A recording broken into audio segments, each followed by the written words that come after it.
Streaming on YouTube for the first time in, God, 6 months? 7 months? Feels good. Feels good. Decided to stream on YouTube for once tonight because Phase 4 of Season of Discovery comes out later this week, and that's big. And God knows we've waited a long time for it, and there's a lot that I want to talk about. There's a lot I want to discuss, some of it not even related to Season of Discovery, but related to other things going on with Classic WoW. A very interesting time for us all, in my opinion. And I think that YouTube's a good place to do that because it's saved, it won't go away, it won't delete after a week or two. So yeah, a good opportunity. I'm on my rogue because I'm intending to switch over to a rogue in Phase 4, so that's probably what I'm going to be doing in the background. So if at any point it seems like I am losing concentration, drifting away from the discussion, it's because I'm trying to play my rogue at the same time and get some levels in before the launch of the phase. Make sure my inventory's looking okay. I have been most neglectful of my WoW characters lately, and that's largely because of House of the Dragon. I've been too busy watching House of the Dragon. I should train first aid. Yeah, I should do some first aiding. So yeah, I'm going to be discussing Classic WoW, discussing Season of Discovery, discussing other things going on with the game at the moment, and doing some leveling at the same time. So if that's your jam, stick around. I'm going to give it a few minutes just to let some more people get into the chat before we really kick off the discussion, because it feels like we get news in drips and drabs with Season of Discovery, and then suddenly, out of nowhere, we get an absolute shit ton of news, completely unexpected, and then we get more news and more news. 1 minute it was we're getting a certain number of dungeons, then it's we're getting an additional secret dungeon, next it was getting Molten Core 20-man, and then next thing you know, we're getting more stuff. Hey there, Joe, how's it going, man? All good, mate? All good? How are you doing?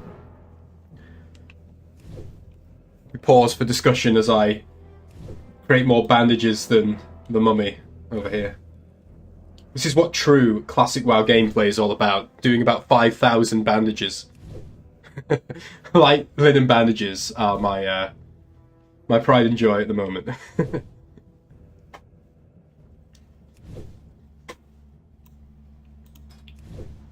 Who's going on in the guilds? Just me online? Oh, Joe, you're level 50 on your mage. Awesome. I was thinking, by the way, Joe, if we get Mark on, we should do some dungeoning, getting up to level 50. That should be the prio, I think. Right. Ooh, I've got quests here.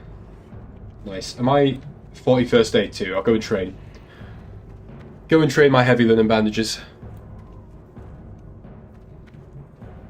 Get it done.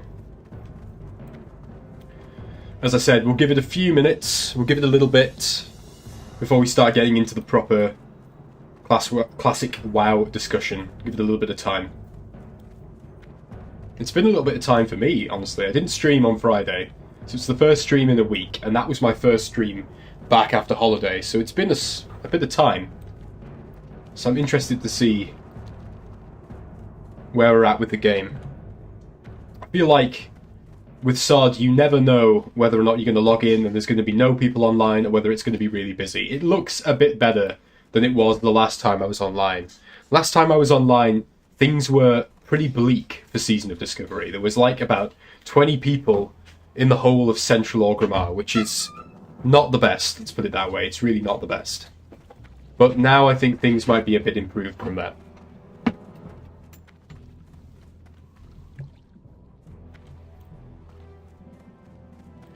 So hopefully things have gotten a bit better, because I think Phase 3 really harmed the game. Really harmed the game. Let's train.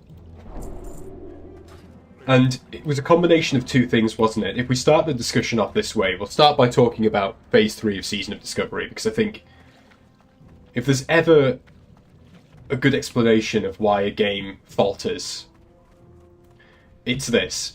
There was a combination of a delay and a poor patch. And that is it's the double-edged sword, isn't it? So you've got, on the one hand, a phase that lasted way longer than it should have done. and also a phase which Blizzard didn't help themselves, did they? Let's be honest. They really didn't. Phase 3 had Nightmare Incursions, which made it easy for people to level super quickly. Not a good idea, in my opinion.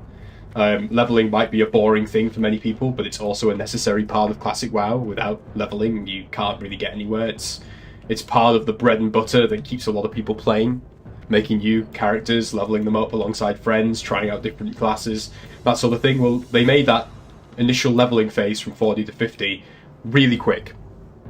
And they did it in a really boring way that as soon as people got over it, they didn't want to do again. It's the next problem.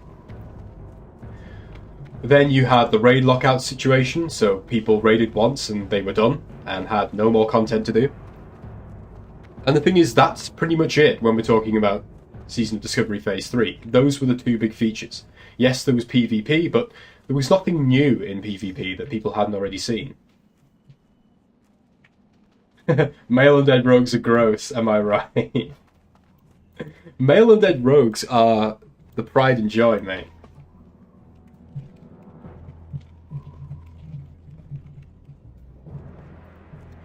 Right, okay, let's do something properly. I need to go to the Cleft of Shadow. I've got rogue quests to do. And I'm going to sprint.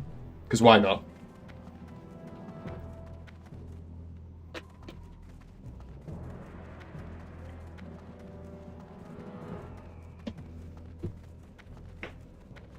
Why not? We're sprinting. We're sprinting now.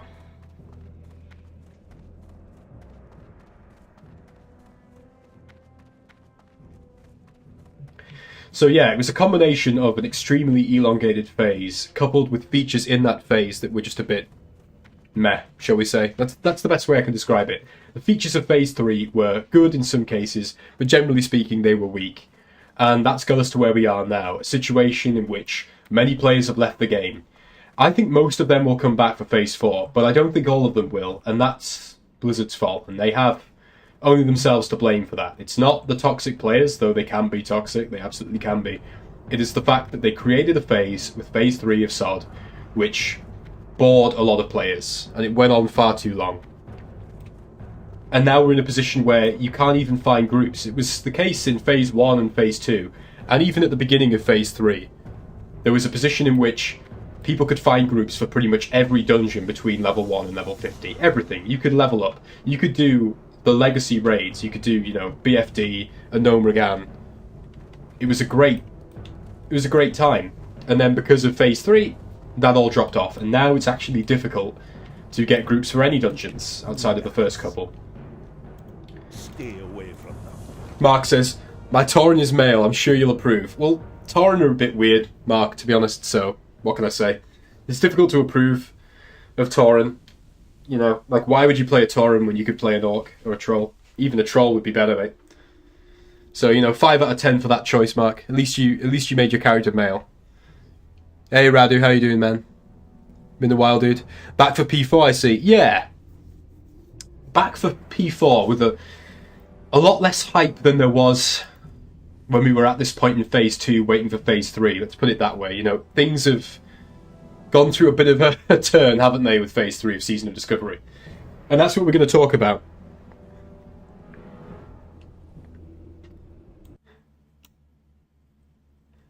Hang on a second, I just need to move the chat over, because all I can see is you can't those, Mark, and I don't want to know what the hell word you said. You can't milk them. I thought you were going to say you can't mount them, but can't milk them is pretty much just as bad, mate. Hey, Harmon, how's it going, man? It's been a while. Yeah, good to see me again. Yeah, I thought I would come back and do a stream on YouTube just to try it out, because this one's going to be more of a discussion of Classic WoW, Season of Discovery, and some other things as well. And I thought YouTube would be the best place for that. And also, I kind of wanted to try out streaming again on YouTube, because Twitch, I think, is more convenient for streaming. I think that it's more fluid. Yet simultaneously, I think that it's very hard to grow a channel on Twitch organically these days. The growth that I got on Twitch, such as it was, and it wasn't a huge amount, came after big YouTube videos. And that made me think to myself, well, maybe YouTube, I should give it another try. So, here we are. For this one, at least.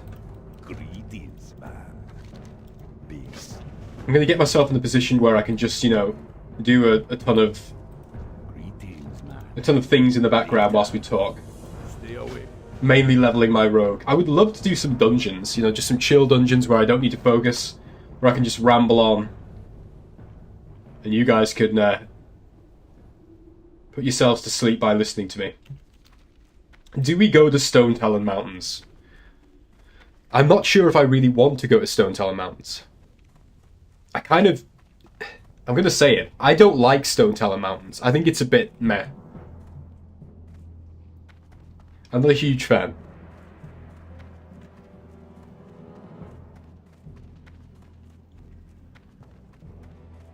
I might actually, seeing as there's a few of us, does anyone fancy doing something quirky? Like the Blood Moon event, perhaps? Or maybe we can run Mark through some dungeons to get him some XP? It might be that you don't even want to do that, to be fair, Mark. Maybe it's faster to just quest to grind out them queues. You tell me, dude. I don't mind hopping over to my shaman to do something at level 50 with the boys. I really don't mind. I want to make this rogue my main eventually, I think. But let's be honest, I'm level 18. I am not getting to level 50 by Thursday night, am I? Definitely not happening. Speaking of, does anyone know what time... And I'm sure they've released this. Does anyone know what time things actually go live? Oh, thanks, Joe. Cheers, man. It's been a long time, Joe, since I streamed on YouTube. Are you Joe Kendrew on YouTube? I've not just been talking to another Joe by accident, have I? Well, not, you know, not by accident, but accidentally misrepresenting you. You can grab the Zul'Farrak quest in Tanaris and run that at some point if I'm up for it. To be honest with you, I'm up for anything that gives me money on my shaman, because then I can transfer that over to my rogue, because money's good. Money is good.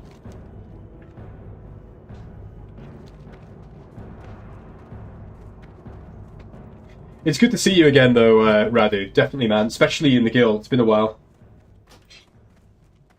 Yeah, this is Ginny. Good stuff, man. Thought as much. Thought as much. This is kind of hopeful, these numbers. This is nowhere near as good as it used to be. Nowhere near, but still this is healthy. If I was playing on a classic era server, and I came into Orgrimmar and I saw these numbers, I'd feel alright about it. So, you know, there's that. That's something at least. You've been playing without Questy? It is good. One of my favourite things to do is put on a really long podcast or YouTube video. Usually something to do with like the lore of Game of Thrones at the moment, because I'm really into that. And just play like for hours at a time with Questy off. I think that's a really good experience. Why don't you pick up those Zul'Farrak quests, Mark? And once you've done that, let me know. And I'll hop over to my shaman and we can kill some trolls. How does that sound? I think that's a good idea.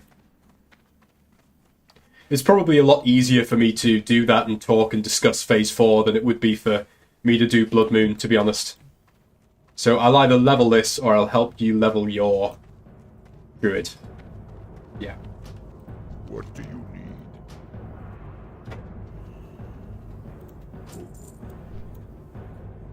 One of my favourite things to level with Questy on, so it spams in group and tells you how long it took me. Oh yeah, it's just... Isn't that just the best thing in the world? There's nothing that I find more in keeping with the spirit of vanilla World of Warcraft than somebody running around me in Thunderbluff telling me how they just leveled from 24 to 25 in 0.5 of a microsecond. It's just, you know, the best feeling, isn't it? True vanilla spirit right there.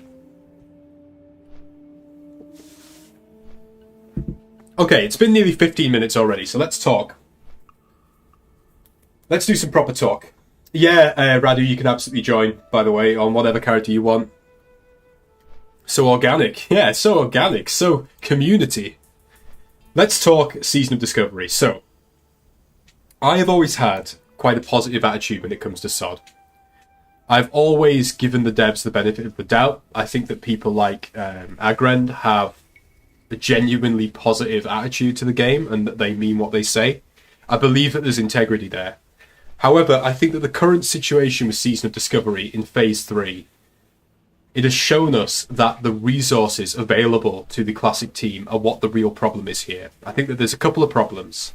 The first is that the Classic dev team lacks the resources to really put in place the necessary content to make something like Season of Discovery flourish as it should. That's the first problem. And the second problem is that because World of Warcraft has so many different versions, and they are all owned by and run by Blizzard, there is this weird situation in which Blizzard has to compare all of its different products. And I think that that's such a fallacy. It's such a problem. I think that they compare Season of Discovery to Classic Canada. I think they compare it to Mod Remix. I think they compare it to Retail WoW. And I think that they look at the state of all of these different versions of the game and use that as the benchmark for how much resource and how much effort and what direction they drive those versions of the game in. And I think that that is... It fails to understand a core truth, which is that there are people out there, like myself, who only have an interest in one or at most two versions of WoW.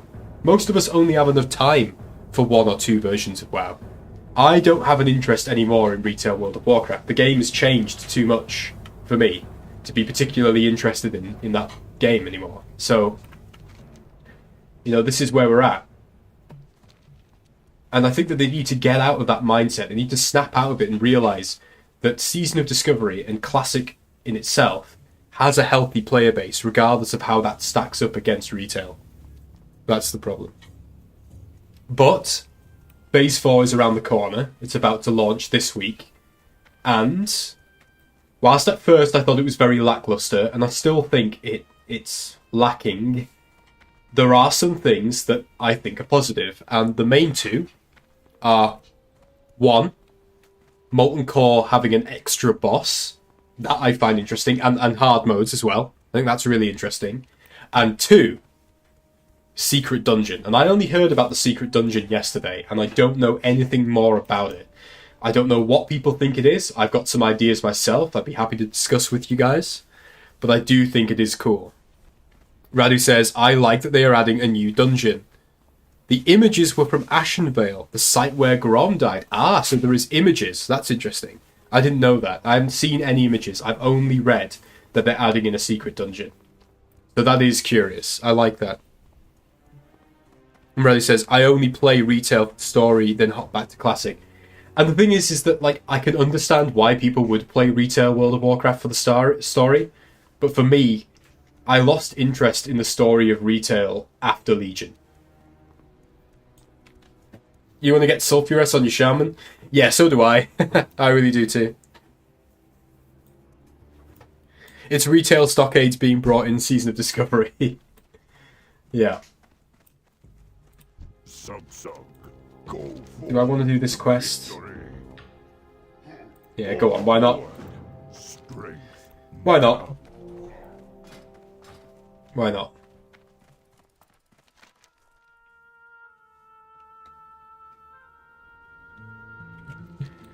I don't even know if I do want to do this quest actually, at level 18. I might just go to Stone Talon. Yeah, I'm just going to go to Stone Talon, fuck it.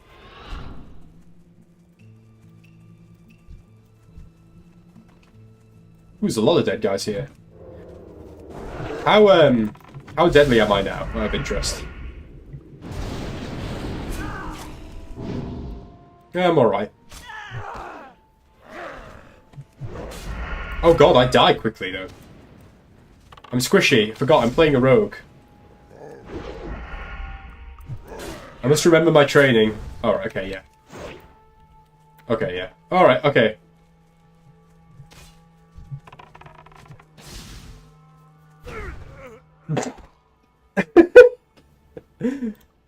Well, that was impressive. Alright. Probably a good time to focus. That was embarrassing. Yeah, so you think that the new dungeon is set in Ashenvale, in the Demon Scar Valley or whatever it's called? I can't remember what it's actually called. Down here? This place? Demonfall Canyon, I think? Is that the suggestion?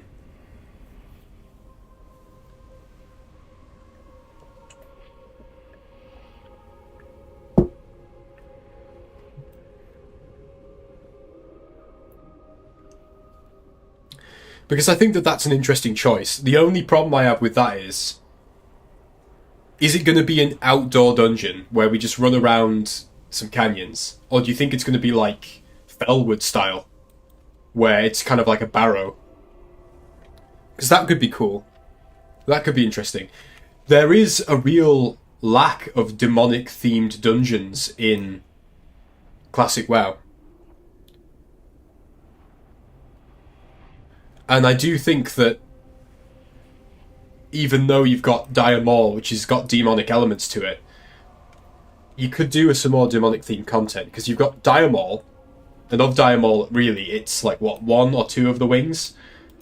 You've got Dire Maul, and then you've got Doomlord Kazak, and that's it.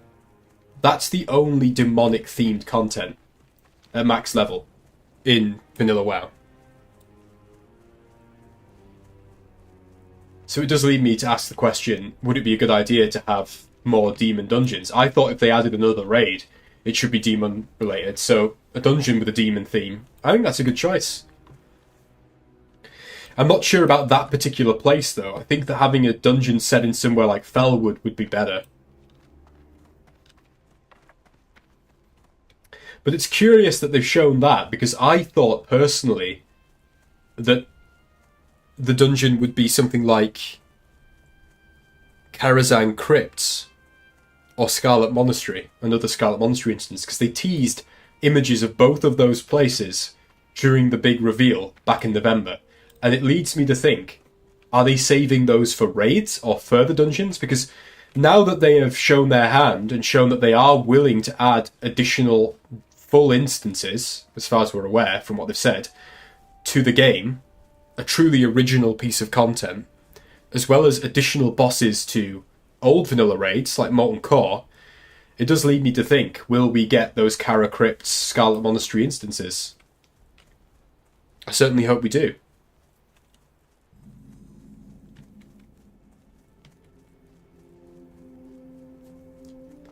I think that explains, Radu, why they've shown the Axe of Cenarius being a weapon that's going to be added. It would make sense, really, for that to be added in this dungeon, if this dungeon is going to have, like, demon portals and stuff like that, right? Because obviously, the context of the Axe of Cenarius is that Broxigar the Red used it whilst jumping through a demon portal to smash Sargeras. So I would be thinking, based on that it's going to be in the demon-themed dungeon. And here's the other question, guys. What do we think the extra boss in Molten Core is going to be? Do we think it's going to be like a Ragnaros second fight type thing? Because that doesn't make sense with the way Molten Core actually ends. But they've said it's an 11th boss, which suggests that, like, to me, that reads as if they mean it's like a boss that comes after Ragnaros. But it might just be a boss that's a secret that is adjacent to Ragnaros, like trapped in a cave somewhere. I was wondering if they'd maybe go down some sort of like Druid of the Flame kind of route. Something like that.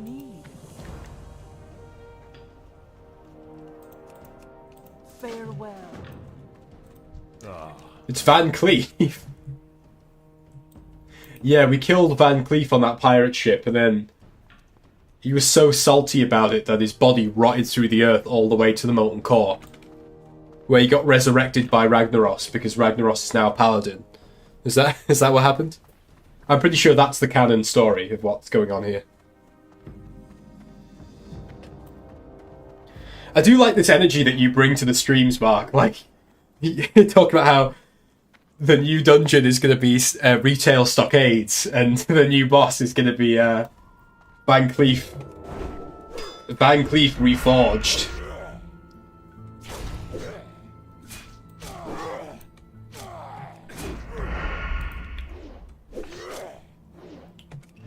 Remember to let me know when you're ready for Zul'Farrak, by the way. Ooh, I'm squishy!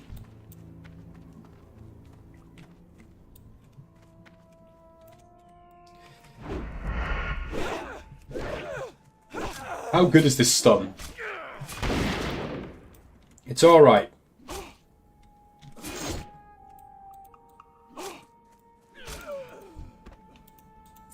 I need to remember I've got these. I've got loads of bandages, I should use them. What can I say? I'm a Twitch troll at heart. Oh, is this the rebellion? The rebellion of YouTube begins. He's not streaming on Twitch! Let's troll him! It'll be after you take the kids to bed at 8. Okay, cool. So about 20 minutes. That's good. It's good for me to get some time to just chat and wake up a bit. I've been watching House of the Dragon, and I won't give any spoilers, but it's kind of blindsided me a bit for doing the stream, because like all I can think about is House of the Dragon at the moment. I find it rather stimulating. Boom. Shot through the heart and you're to blame.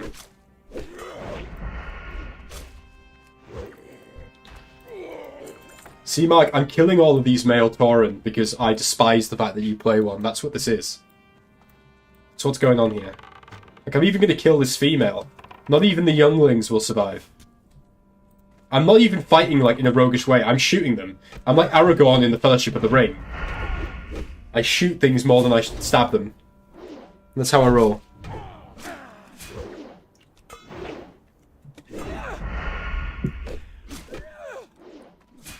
Yeah, I really like House of the Dragon 2, Joe. And I can say with some authority, it only gets better from here. Like, Season 2 is... It's just started off really well. It's really good. Like I say, no spoilers. No spoilers, but it's really good. Big fun. It's good to have something worth watching, you know what I mean? Like, for the longest time, since Shogun ended, I've not had anything that was actually worth my time. Which is alright, because I don't really watch anything like that anyway. Most of the time I just watch YouTube and play games. That's my, like, chill-out screen hobbies. I've got thoughts on this. Just now you said that. You got thoughts on what? On, no on, spoilers. No spoilers. No No How spoilers. stupid, how stupid do you actually think I am? the episode came out like 12 hours ago. Okay. Well, people were spoiling us. Things that come out once a week, that then you have to wait for, are always better. Yeah, and this is how it used to be. It's old man mode. Get my old man hat on. Things used to be like that. This is why it felt so good when you got a game or a DVD, because you had to wait months before you could get it.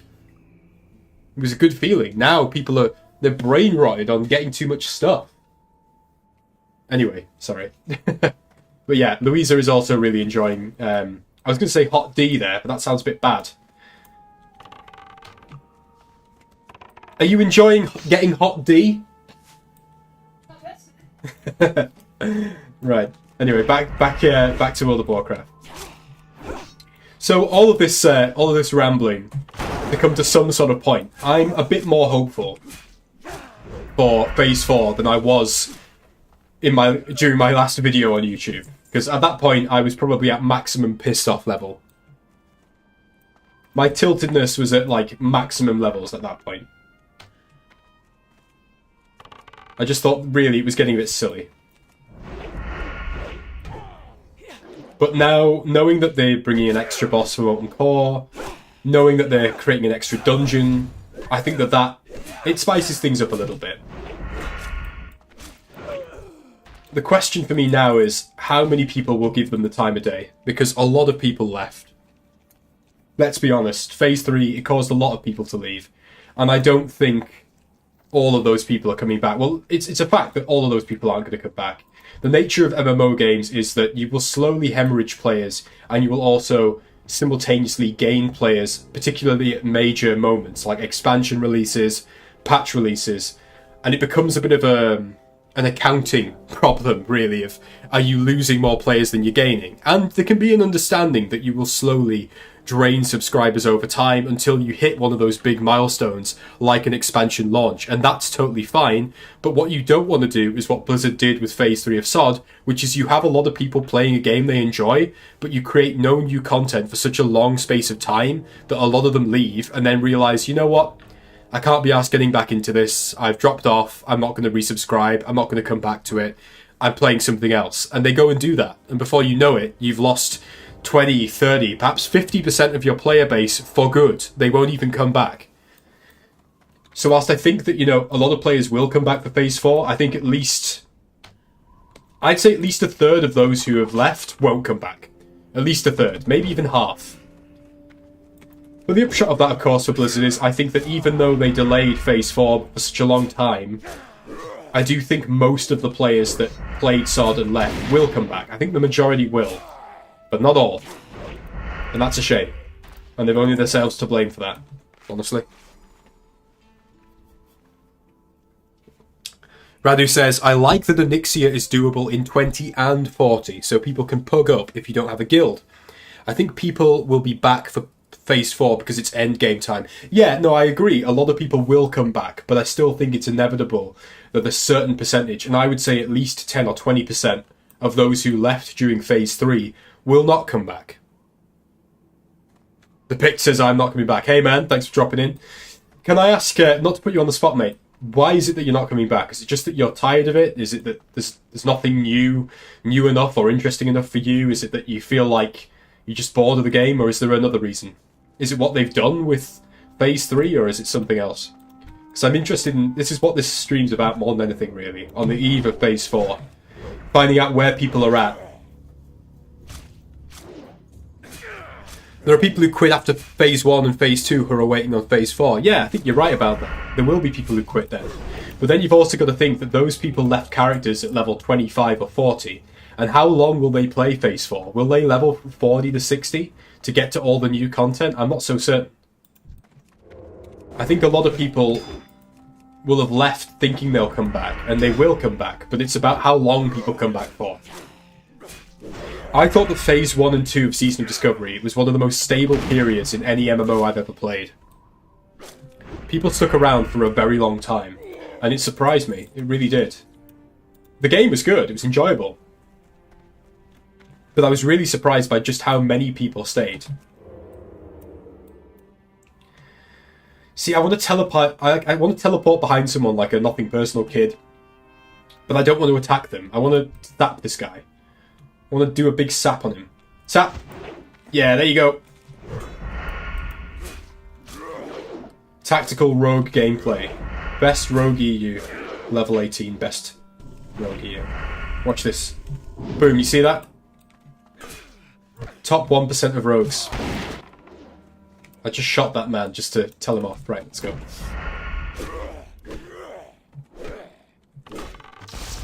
I don't know why I did that. I just felt like it. I just like doing things like that. Oh no, people are still talking about being big pumpers. I'm going to read your reply in a sec, Pict, but I do think it's important to point out that one reason why a lot of people dislike Season of Discovery is that the community in SOD really did go to shit for the most part. There were some great people out there, but it did also really go to shit. All this fucking big pumper nonsense. Really? Is it necessary in a game that plays like vanilla World of Warcraft plays? I don't think so. The Pic says, I just think overall the lack of cohesive thinking behind it. It doesn't seem like it was well thought out. And I just thought it was going to be better than it turned out, specifically in Phase 3. I think that that's very valid, in all honesty. The main criticism I have of Season of Discovery is that it could be so much more than it has been. I think it's been good for the most part. I think Phase 3 was a bit of a dud. But generally, I think it's been quite good. But ultimately, it has only been a pale shadow of what it could have been with proper investment. And that's the real sadness, I think.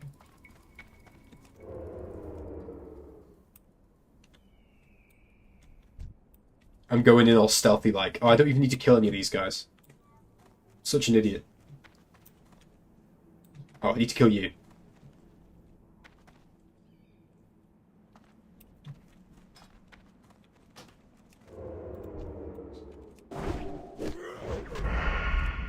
Yeah, I think that's the main problem. It could have been more.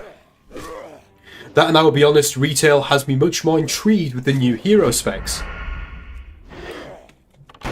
So this is the thing as well, like, I think that Blizzard has this... I said this before, Picked. I was basically saying that Blizzard has this false belief that people play every version of WoW, I think. Not necessarily all at the same time, but that most people want to play numerous versions of WoW simultaneously, at least 2. And I just don't think it's accurate. Like, I'm only interested in classic WoW these days. I don't really like retail. I don't like the way the social element of the game has gone away. I'm not a big fan of the story of retail. Yet at the same time, there are people who only want to play retail. And I think that designing one version of the game with the others in mind, I'm not sure if I agree with it. You quite like retail, don't you, Mark? I know you were quite into Remix.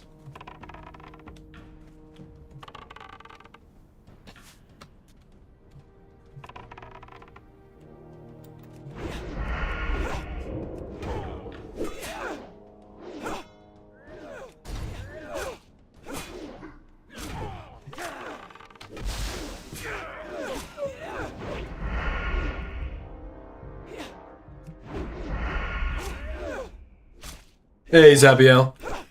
What do I think will be best in PvP in Phase 4? Aren't they doing a secret legendary? If you mean, like, gear instead of what will be best in terms of class or spec. Aren't they bringing in a new legendary?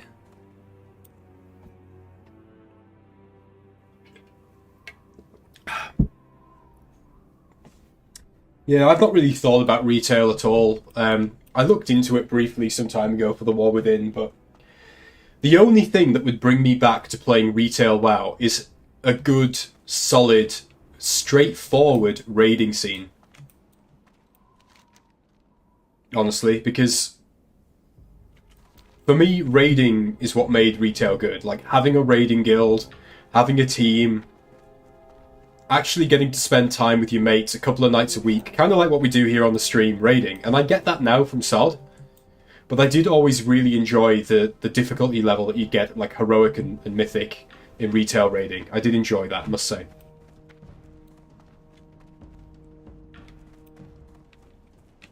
What class will be best in Phase 4? It really depends a lot on, like, I haven't looked much at all into the runes because I'm not a huge fan of the rune system anymore, to be honest. I kind of think that runes... We'll talk about runes in a minute, because I want to answer your question, but I'm not a huge fan of runes. But I think that runes and any potential new legendaries, as well as the item reworks that they have done, will massively determine what will be best in Phase 4 PvP. Druid is always a good bet because of the fact that Druids have so much versatility, especially now with SOD the way it is. With it having a much more retail-light combat system. But, you know, it really does depend on the changes they've made, which I haven't looked into enough, to be honest.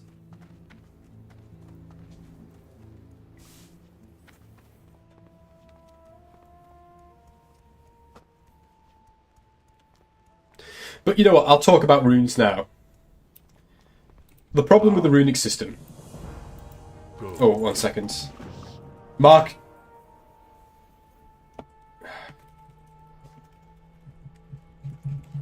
Remember, Mark, just let me know when you're ready for the dungeon. But yeah, look, this is one of the big problems with Season of Discovery to me. And tell me if you think it's a completely shit take or whether it's a reasonable argument. The rune system was undoubtedly the main feature of Season of Discovery. It was billed as the main feature. The whole title of the season, Season of Discovery, is strongly rooted in the whole rune system.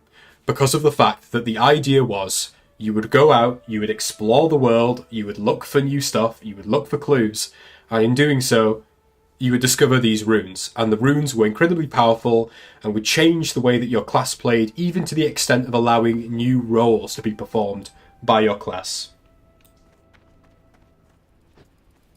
That was the goal, right? But here's the problem with that. Nothing in a multiplayer game feels good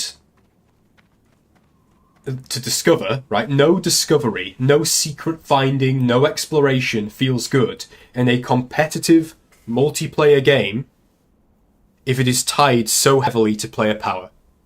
Let me explain that. The secret hunting in retail WoW works really well.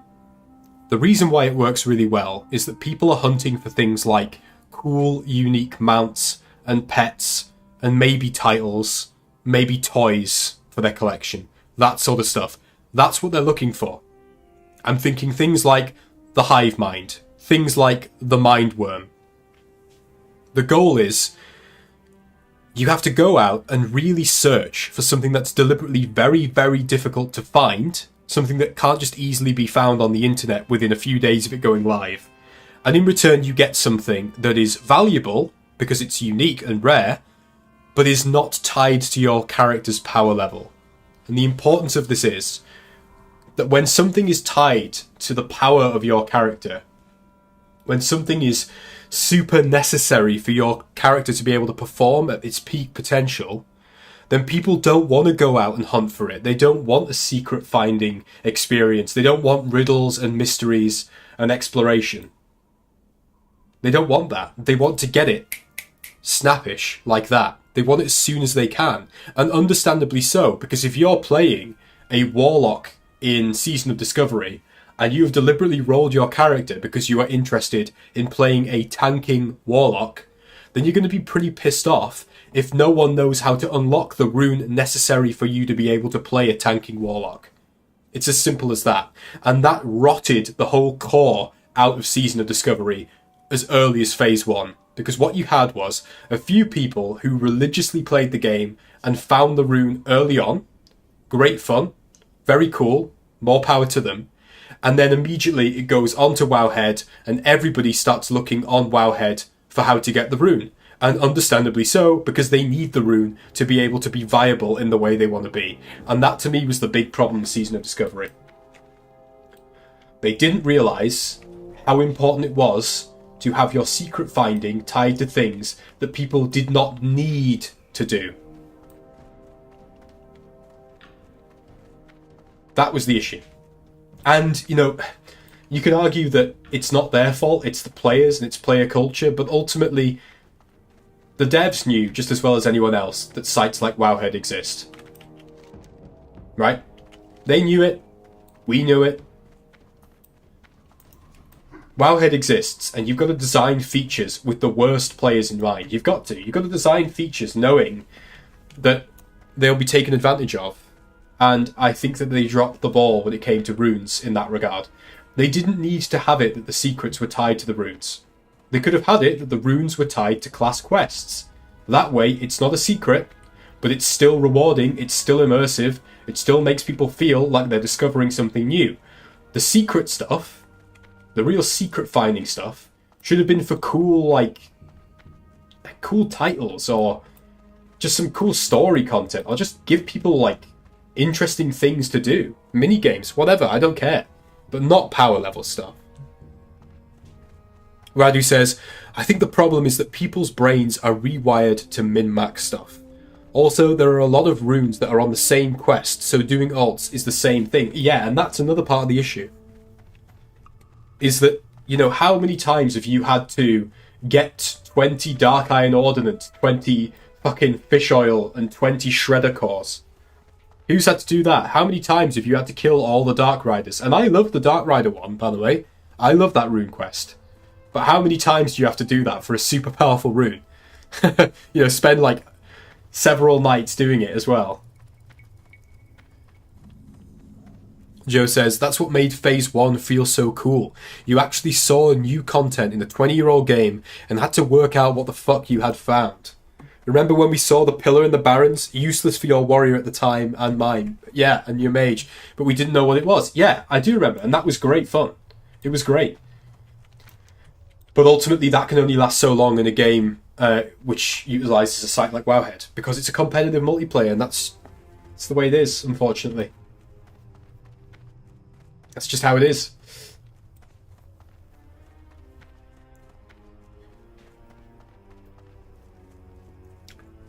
But I agree to an extent, Radu, about the min-maxing. I think, unfortunately, one of those other consequences of World of Warcraft having all of these different modes, and all of them being run by Blizzard, is that players from those different versions of the game will migrate to other versions of the game, and that should be a good thing. But they can take with them what I can only describe as toxic traits. The mentality that I've seen among some players in Season of Discovery is just shit. It's the only way to describe it. It's not shocking. It's not surprising. It's just shit. People like refusing to take certain classes for things. People refusing to take anyone lower than a certain level to their level up raid. You know, stuff like that. It's unnecessary and it's a bad attitude. People taking in what one could sadly call modern online gaming culture into a game designed for a much more social approach. I came back to SARD last week on Monday and I ran RFC with a couple of guys that I found, and we were all chatting and we just set the group up together, we just were talking, and that's what Classic WoW's about. And that's what makes the game great, whether or not people want to accept it. The game is great because of the social environment in it. And if you want evidence of this, just go and experience one of the fresh projects. Go to Zandalar Tribe EU or Deviant Delight US. Go to one of those servers and see what the player base is like, because for the most part, those guys really care about what they're doing.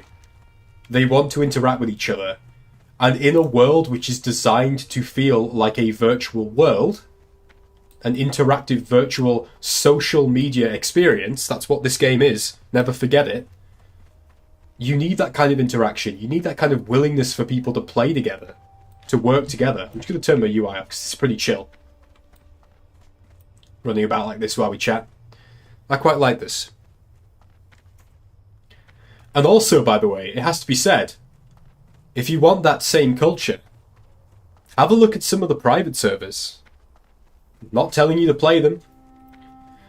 But if you want an experience of what good community is like, look to those servers.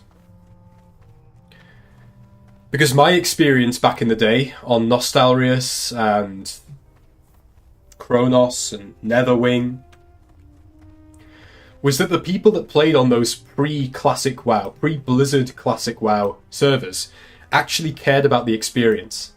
They were grateful to have a place where they could play the game that they loved, the game they'd grown up with, the game where they'd formed and forged so many bonds and memories. And so they were good to each other for the most part. And yes, there was griefing and trolling and there was really good world PvP. But for the most part, people looked after each other and they worked together, and it felt like you were playing a fantasy character, an undead rogue or an orc warrior or a night elf hunter in a virtual world with people who wanted to play their characters too. Not someone trying to min-max the game for as many points as they can possibly get this week. It's not in the spirit of what the game's about. It just ain't in the spirit. But I can see that the rants are starting to ramp up here, and the discussion's really taking off. So rather than setting fire to my rogue, I'll park up in this inn and log over to my big green boy. Boom. Now, you might not know this, but this is what peak charm and perfection looks like.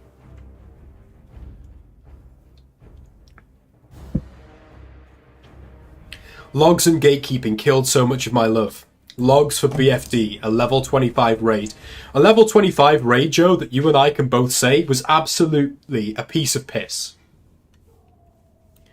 There are people who ran normal mode and heroic mode raids in Retail WoW, who ran normal mode raids in Wrath of the Lich King Classic. Let's not even get into any of the hard shit. Let's not talk about heroics. Let's not talk about mythic raiding in Retail. There are people who did basic raiding in Retail or Wrath Classic who couldn't wipe on BFD even if they tried. And yes, I know that doesn't apply to everyone. People have different skill levels. Some people just want to come along for the ride, and that's fine. But ultimately, you could carry anyone through BFD. You could carry anybody through BFD. It was easy, and deliberately so. So why the logs? Why the logs? Why the passes?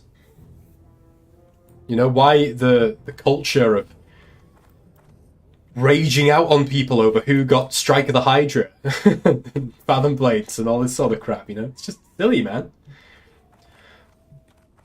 And it was a double-edged sword of that toxic player mentality. I hate using the word toxic. It feels really cringe to say it. But it can only be described as that. It was the combination of the toxic, big pumper, let's spam the fucking looking for group chat with boost spam and all this crap. It was that mentality coupled with Blizzard negligence in Phase 3 that got us to where we are now. But hopefully it won't be so bad in Phase 4. Now, are we ready to dungeon? Should I put this group together?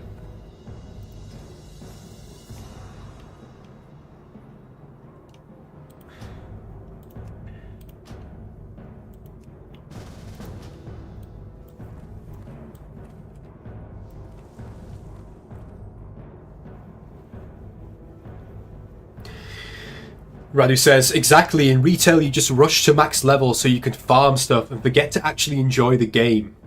But that is what the world has become. I made a character on Zandalar Tribe and it's awesome. It is awesome over there. Personally, I'm not playing on Zandalar Tribe for a couple of reasons. The first is, due to having a week off on holiday, I kind of missed a lot of the low-level stuff, so it's not as fresh for me anymore. Secondly, I'm going to be playing Phase 4 Season of Discovery, and I only have so much time to play the game. I only have so many streams I can do a week, which is 2, by the way, on Mondays and Fridays at 7 o'clock. So it's not likely that I can play 2 versions of the game simultaneously, especially whilst I'm having to put a lot of effort into both.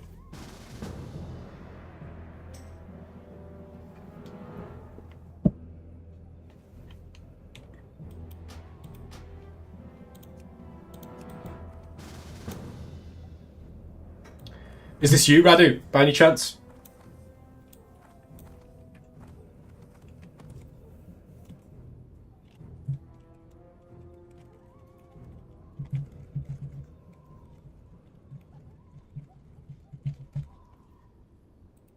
Going to give you party lead, Mark, just whilst I'm talking, because it's difficult to run both a chat and also a stream, and also a dungeon, I should say. Look at it, big corrupted, boom. There it is, I missed it. Yeah, Intuneric, that's you, yeah, cool.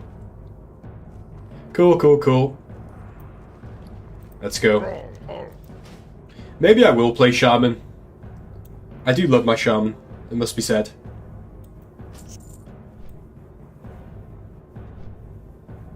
I'm pretty sure there's one in...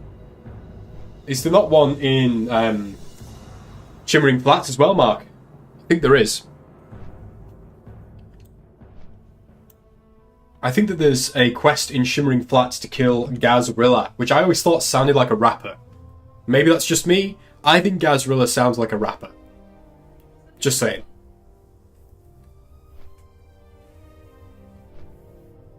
Right, okay. I'm in trouble for that. For what? What did you say? It sounds like Hasbulla. Gazrilla sounds like Hasbulla. I'm losing Hasbulla. Don't talk about Hasbulla in a negative way on stream. You might turn up at your door at 3 a.m. If you say Hasbulla's name 3 times in a mirror at night, 3 a.m., legends say he turns up behind you, and you don't know because you look around, you don't see anyone, then you have to look down. Your kneecaps are destroyed immediately by Hasbulla. Right, anyway. He's under house arrest, I think. Anyway, back to the discussion. People are going to be watching the VOD thinking, what is going on? Just enjoy the ambience of flying through Durotar, enjoy the discussion about Hasbulla, and don't question it. And that's the best way to go, I think. Radu says, also, when Sunken Temple came out in Phase 3, people were complaining that they didn't clear the raid in 24 hours, so the devs nerfed the bosses. Yeah, and the weird thing is, and I think this probably says a lot about the danger of where we're at with classic WoW and just, I would say, WoW's gaming culture in general. I don't know, Radu, what would have had a worse effect on the behaviour and the attitudes of some players. The nerfing that they did do, or if they had chosen not to do that nerfing and left the bosses as difficult. Because I know the bosses were broken, but let's say they'd only slightly nerfed them, or just said, you know what, the tools are there, you can do it, figure it out. What would have had the worst impact? I'm genuinely curious, because I don't know anymore. Hey Harry, how's it going, man? Best EU realm for a non-toxic culture. Not sure whether to get back into Phase 4. I started to really not enjoy it with people asking for logs, etc.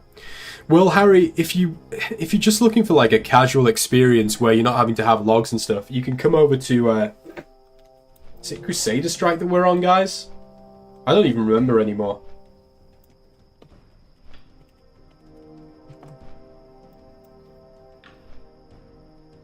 I don't even remember anymore, but the server that we're on, I think, is Crusader Strike. And it's fairly small, but obviously you can always play with us, dude, if you want a non-toxic environment. There's not that many of us, but we play well. And we chill out, and we don't ask for logs or any of that bullshit, because it's not necessary. It's completely unnecessary. Yeah, Crusader Strike. But to be honest with you, that's another conversation, because I don't know how long we'll be on Crusader Strike for, because it's a bit... I wouldn't say it's dead, like that's the sort of language that just everyone uses, and it's a bit annoying, but... I do think that Crusader Strike has hemorrhaged players who transferred to one of the 3 other medium pop servers. So I don't know for certain. Mark's gonna go and get the gong. The gong! Bang the gong!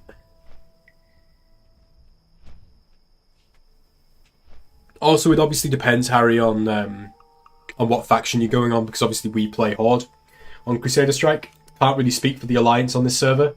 Can't really speak for the Alliance in general, but I would assume that whichever of the servers you go on, the culture's probably going to be the same. I do think that the self-imposed purge of Phase 3, where so many players left, kind of had a weirdly positive impact on the culture, strangely enough, because a lot of the people who were left had to value their social interactions a lot more. They had to be kinder. They had to give people the time of day. And I think that that did have a positive impact.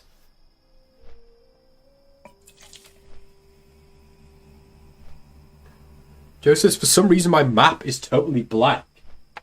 What you mean, like, as if you've not discovered anywhere? Is that what you mean? Let me have a look. Oh shit! Same. What the hell? Well, I won't have anything for there. I've never been there. Yeah. Weird. It's part of the new phase. It's the Burning Legion. The Burning Legion have burned all of the map memory out of our minds because they're planning secret attacks. That's what's actually happening here. Well, guys, let's turn the discussion to something a little bit more conspiratorial and a little bit more interesting, shall I say. What do we think the secret boss in Molten Core is? Do we even think it's a new boss, or rather like a new encounter of one of the other bosses? Is it going to be like double Ragnaros? Are we going to fight his upper body in it's going to be like Spine and Madness of Deathwing. We're going to fight Ragnaros' upper body at the end of Molten Core. And then he's going to like collapse and smash Sulfurus down, and we're going to go through the floor, and we're going to fight his legs, and we're going to chop off his toenails. That's what it's going to be. Restoble's a cool name, by the way. Let's do this thing.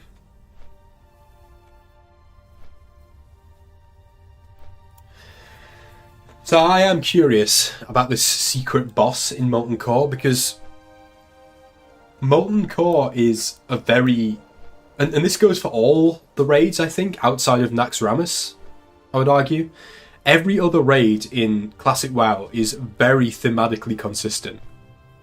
Blackwing Lair, every boss is related to the Black Dragonflight. Every single boss. Yeah, you've got Chromagus, but he's a creation of the Black Dragonflight. Molten Core, every boss in Molten Core is some sort of fire-related elemental. You know, Zul'Gurub, every boss in Zul'Gurub is troll-related. They're either a lower or they're a troll.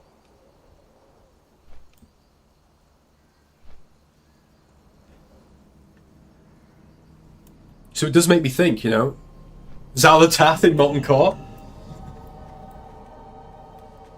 That would be a curious one picked. Do you reckon they're going to link in with retail by having Xal'atath appear? I mean, you're shitting me here, but it's not the most outlandish thing, really. Nor is it the strangest twist that they've done. It should be something related, but what else do you put in a fire elemental related raid when you kill Ragnaros at the end of that raid? I mean, one could make a strong argument that they'll go with something that's not particularly relevant to the lore, so it doesn't change anything major up.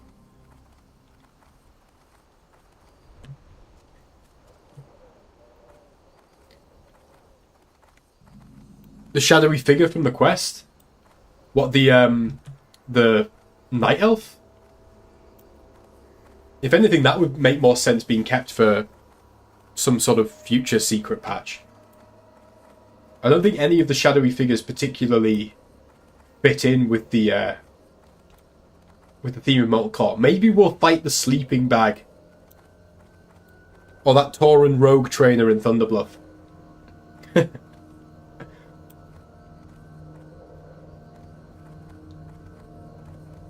Maybe the secret Molten Core boss will be Asmongold.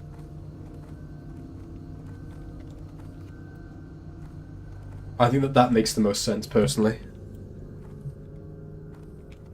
But I do wonder. Because before I knew that the new dungeon was going to have something to do with Demonfall Canyon, I thought maybe it would be something to do with Broxigar, or the Axe of Cenarius. I love that. I do love Metaform so much. I think it's so cool. But now that I know that they're doing that dungeon, it doesn't really make sense. I need to remember how to play my Shaman. Bloody hell, I've not played this guy in like 6 weeks. Asmon and a huge can of Dr. Pepper. You know, that's the secret legendary, isn't it? You thought Sulfuras was the real two-handed legendary mace? No, it's a giant can of Dr. Pepper. It's a new totem for Shamans. It's a water totem. Corrupted water totem. Let's do this thing. I love the splash art for Zul'Farrak. It's so cool. With the massive blocks of sandstone.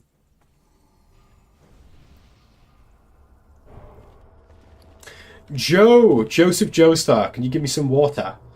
Give me sugar in water. You can name that film. I'll give you a 99p flake ice cream. Give me sugar in water.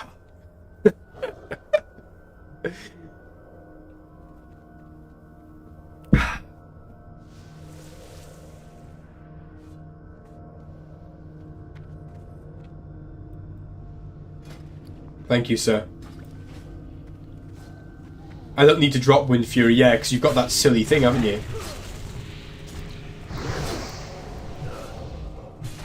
Okay, let me figure out what I'm doing here. That's the strength of the Earth Totem.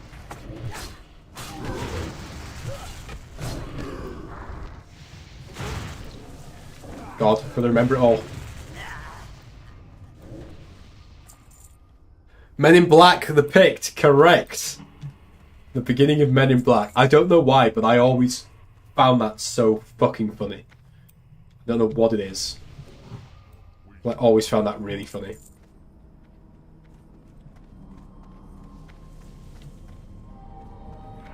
I think my Wind Fury stacks with yours though, Mark. Not for the party, but for me personally.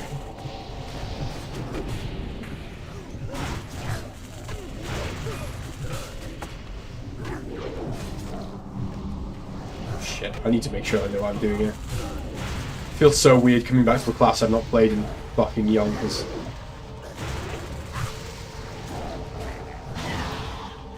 I do enjoy my Shaman a lot though. One thing I won't complain about with Season of Discovery is the two-handed enhancement. To be fair, if I did main enhancement for Phase 4, I would potentially get myself a Sulfuras, which would be a big get. It really would be a big get. If I need to turn this down, by the way, turn down the volume of the game, just let me know. I can do that.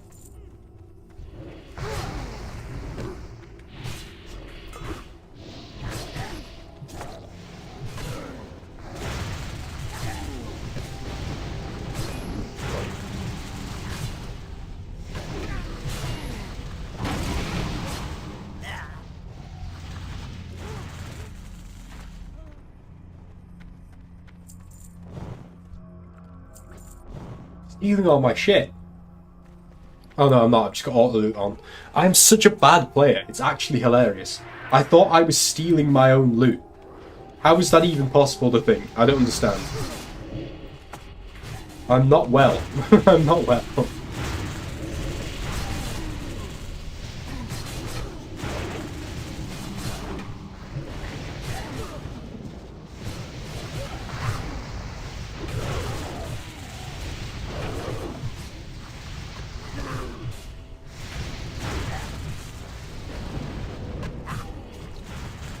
Yeah, so who do we think the secret boss is going to be? We've had Xalatath, we've had Asmongold, any other takers? If it's going to be some sort of elemental, maybe it's Thunderan? Maybe? Could be Thunderan? The guy who gives you... that you get Thunder Fury from? But that wouldn't make a whole lot of sense. Because you then kill him to get Thunder Fury, so... that's probably out. Wouldn't make sense to be Neptulon, the water elemental lord, because it's in Molten Core. He'd burn his little balls off. He would boil his bollocks if he was in Molten Core, so it's definitely not him. It could be Clueless. What would his abilities be? That he'd steal loot off the players? Like, he'd just roll every 10 seconds and steal a piece of gear from a player?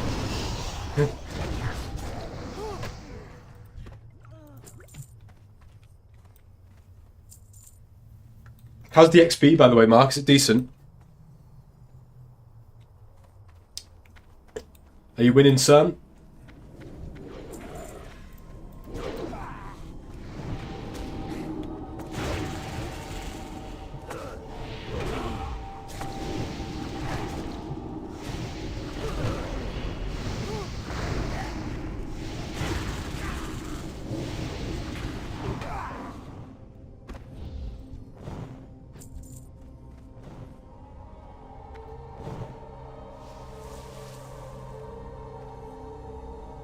Yeah, Cozy Bag would be a good shout for you guys, to be honest. It's 3 minutes wait, but it's 3% extra XP when you're killing this many mobs. It's probably going to count for something, right?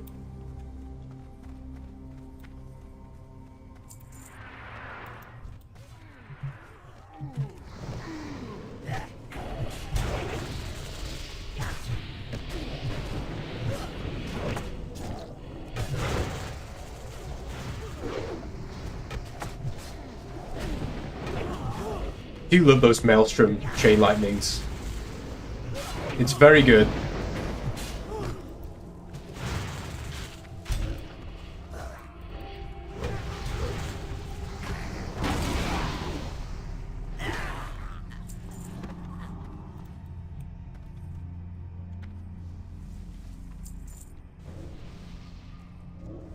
I have less than 100 gold. How am I going to survive? How am I going to survive phase 4?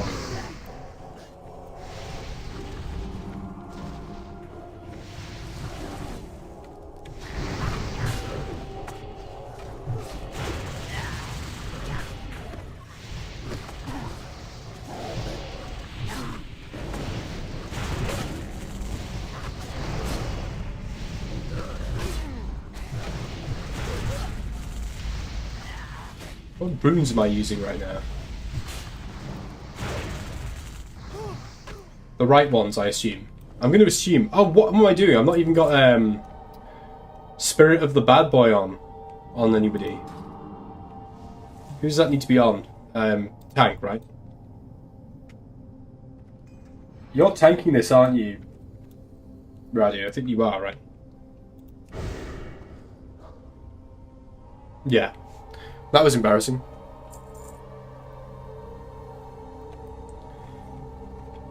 Zero AoE is cat. Fair enough. I saw an interesting thing earlier today, speaking of Classic WoW and its many different forms.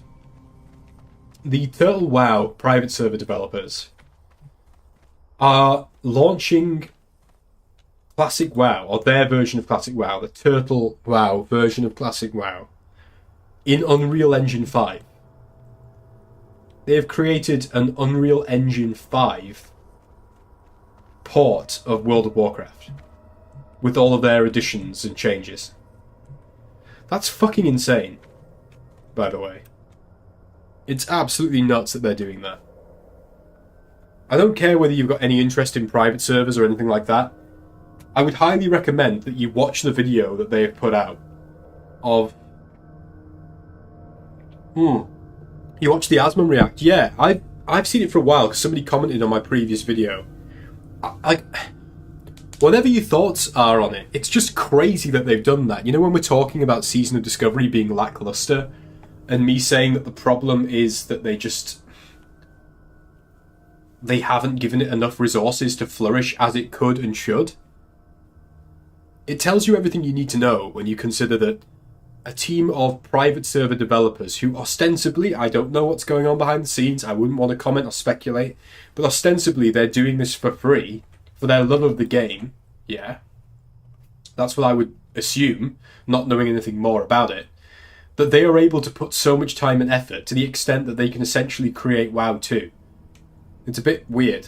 A bit nuts. VR on a treadmill, wow. I don't know anything about that one. They thank Blizzard at the end, 10 out of 10 trolling. Yeah, I mean, look, I'll be frank with you. If I thought that it wouldn't get me banned, I'd play it. You know, this is the thing, is that as a streamer, and I hate using that term, like as if like that's your identity, right? But as somebody who streams the game, as soon as I go down that road on a stream, it's a ticking time bomb, isn't it? And it's not like I can complain about that. That's, you know, it's my choice to stream things and stuff. But what I always think when it comes to stuff like this with private servers is, I remember Nostalrius. And I remember how big Nostalrius got, to the point where it became, among a lot of WoW players, a household name. And even now, Nostalrius, it's got like this legacy, right? It's considered like this golden age, almost, in some people's minds. Golden age of playing restored vanilla World of Warcraft before Blizzard's version of Classic came out. But I remember playing Nostalrius, and I remember how it got bigger and bigger and more popular and more famous. I remember logging on one time and there being like 21,000 people online concurrently. Insane. And then Blizzard thought that it had gone on too long, got too big, and they shut it down. And it was as simple as that. Boom, shut down. And yeah, people will say it led to Classic WoW, but only because Blizzard decided to go down that route. And I do feel that same concern when it comes to Turtle. I think to myself, you know, they're getting bigger, they're becoming more and more well-known, and in a really short space of time, by the way. A couple of years ago, Turtle WoW was just like one of the smaller known private servers. I remember making a video where I talked about private servers back in like 2021, and Turtle was just one of them. And at the time I remember thinking, yeah, I'll recommend it to people if they want to do that kind of thing, but ultimately it's got quite a small population. And now look where we're at with it. And I do wonder, how long will that go on before the Eye of Sauron over there at Blizzard Entertainment takes note and decides to shut it down.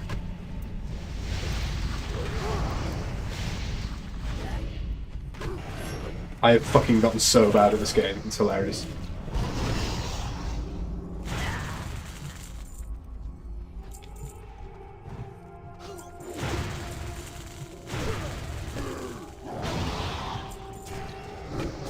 I do a lot of damage though, which is good. The problem is, on official servers, proper vanilla Andes would complain if they updated graphics. Well, not to sound like a massive vanilla Andy myself, I will say that I like the old graphics of vanilla. I'm just going to say it. Like, I like vanilla's old graphics in the same way that I like the old graphics of a game like EverQuest or Morrowind or Fable or Zelda. I think that it fits the era of the game. Like, I despise the graphics of Warcraft 3 Reforged, but I love the graphics of original Warcraft 3 because I think that the colourful, low-res, low-poly style lends itself to the fantasy world, and it means that you have to actually imagine and fill in the gaps of these poor, low-resolution textures. I kind of like that. But at the same time, I understand that that's maybe a niche for you. I think that the purpose of the UE5 engine thing isn't so much the graphics overhaul, which really is more shaders and lighting from the looks of it. It's their ability to make more changes than they have been able to make as it stands. They're essentially bringing their client in-house, right? Which really fascinates me. Don't get him started on 4-pixel WoW trees, I won't. We won't start talking about trilinear bitmap interpolation and 256 by 256 resolution PSX texture files. It might not surprise people to learn that I have a more than a passing interest in game development myself, and a big part of that relates to retro PSX style stuff. And I love old school textures. I just love it. We're dying.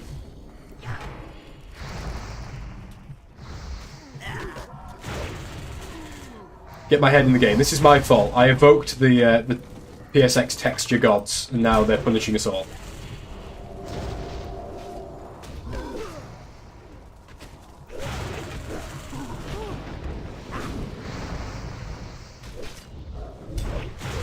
Oh, I love the stun. I do love the stun. Joe's died for you here, Mark. I hope that you're getting pleasure and a lot of experience out of this. Where is he? Where is he? Is he over here? Where is he? I'll resurrect you, young pup.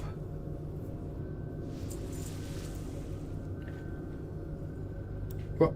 Ah, I was going to heal you. How dare you take his heal over me? Gigantic War Axe of the Wolf. Have you ever seen a more alpha orc weapon than that? Gigantic War Axe of the Wolf. How much does that sell for? Vendors for 2 gold, 27 silver. Not so alpha.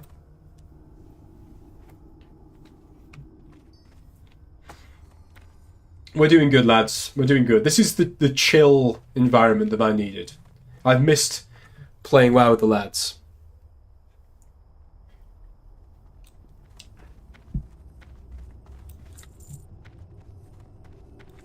Are we gonna kill all the mummies? Imhotep! Imhotep! Are we gonna kill the mummies to get Mark some experience? I think that'll be good. Hey Joggo, how's it going, man? Thanks for dropping by, dude. Have you seen the latest video of Mad Season where he states that we as the players have lost the true sense for classic/vanilla? What are your thoughts about this, Fulgrin? I haven't seen the video. I'm pretty sure it came out like whilst I was at work today or maybe last night. So I haven't seen it. I do really like Mad Season stuff though, and I would love to one day have a chat with him because I think that we align on many things. I definitely share his perspective on most stuff relating to Classic WoW. Out of interest, Joggo, I'll give you my opinion on it, but you tell me, what does Mad Season, in your words, I know you can't speak for him, but in that video, seeing as you've watched it, what does he think the true sense of Classic and Vanilla is? Because I think that's the first question you've got to ask yourself before you can answer it, right? You've got to have an idea for what the true spirit of Classic or Vanilla is before you can ask the question, have we moved away from it? Now, I have my own opinion on whether or not this is the true spirit of Classic, but I think it's an important thought experiment to first say, what do we mean by that, you know? Because you'll get different things from different people.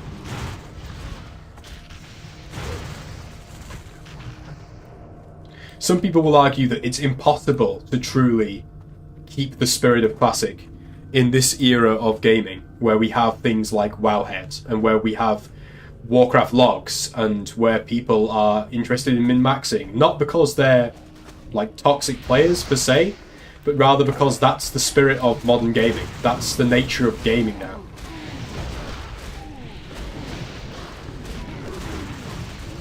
Is it even possible, you know?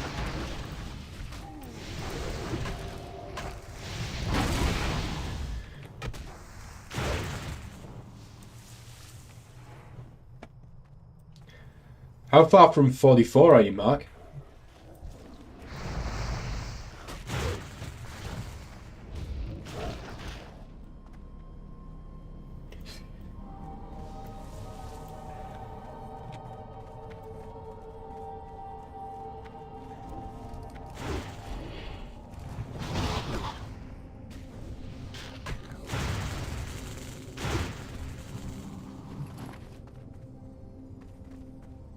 5 bars, cool. How far in were you when we came in? I'm gonna guess like halfway or something like that.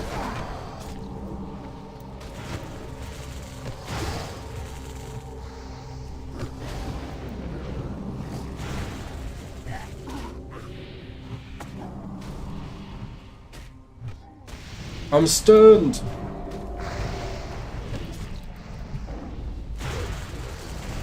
Smash that crocodile.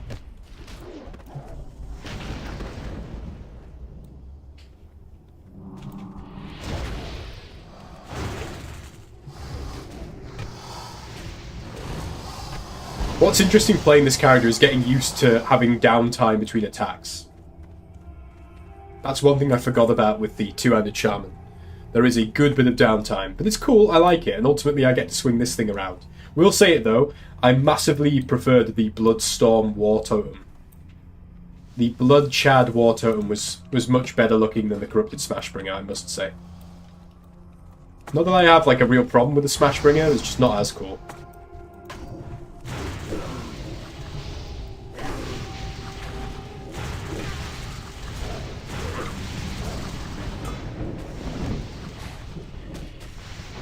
Talking about the spirit of vanilla and whether it's possible to still have it, I presume. The Pict says, it is impossible in my opinion. Original vanilla was like a true unwalked before adventure. Everything felt like it was just important. Everything felt like it was important. It's not something you can just recreate. I think you're right there. And ultimately we are playing a game. It's not just the experience of playing a game like this for the first time, it's also the experience of playing this very game for the first time. Because ultimately, most of us playing Classic WoW at this point have seen all of this before, and that was supposed to be like the joy of Season of Discovery, right? And it's partly why I think they missed the mark. Because we've all seen this content before.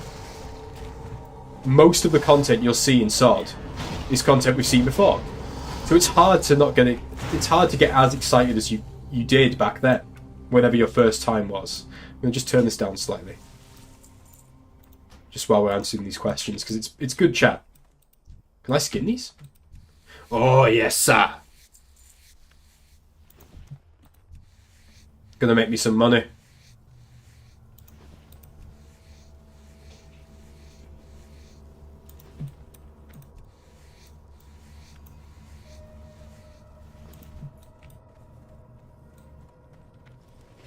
I don't know why I've suddenly developed a fascination with skinning this Sol Lithos Sandcrawler, but I have.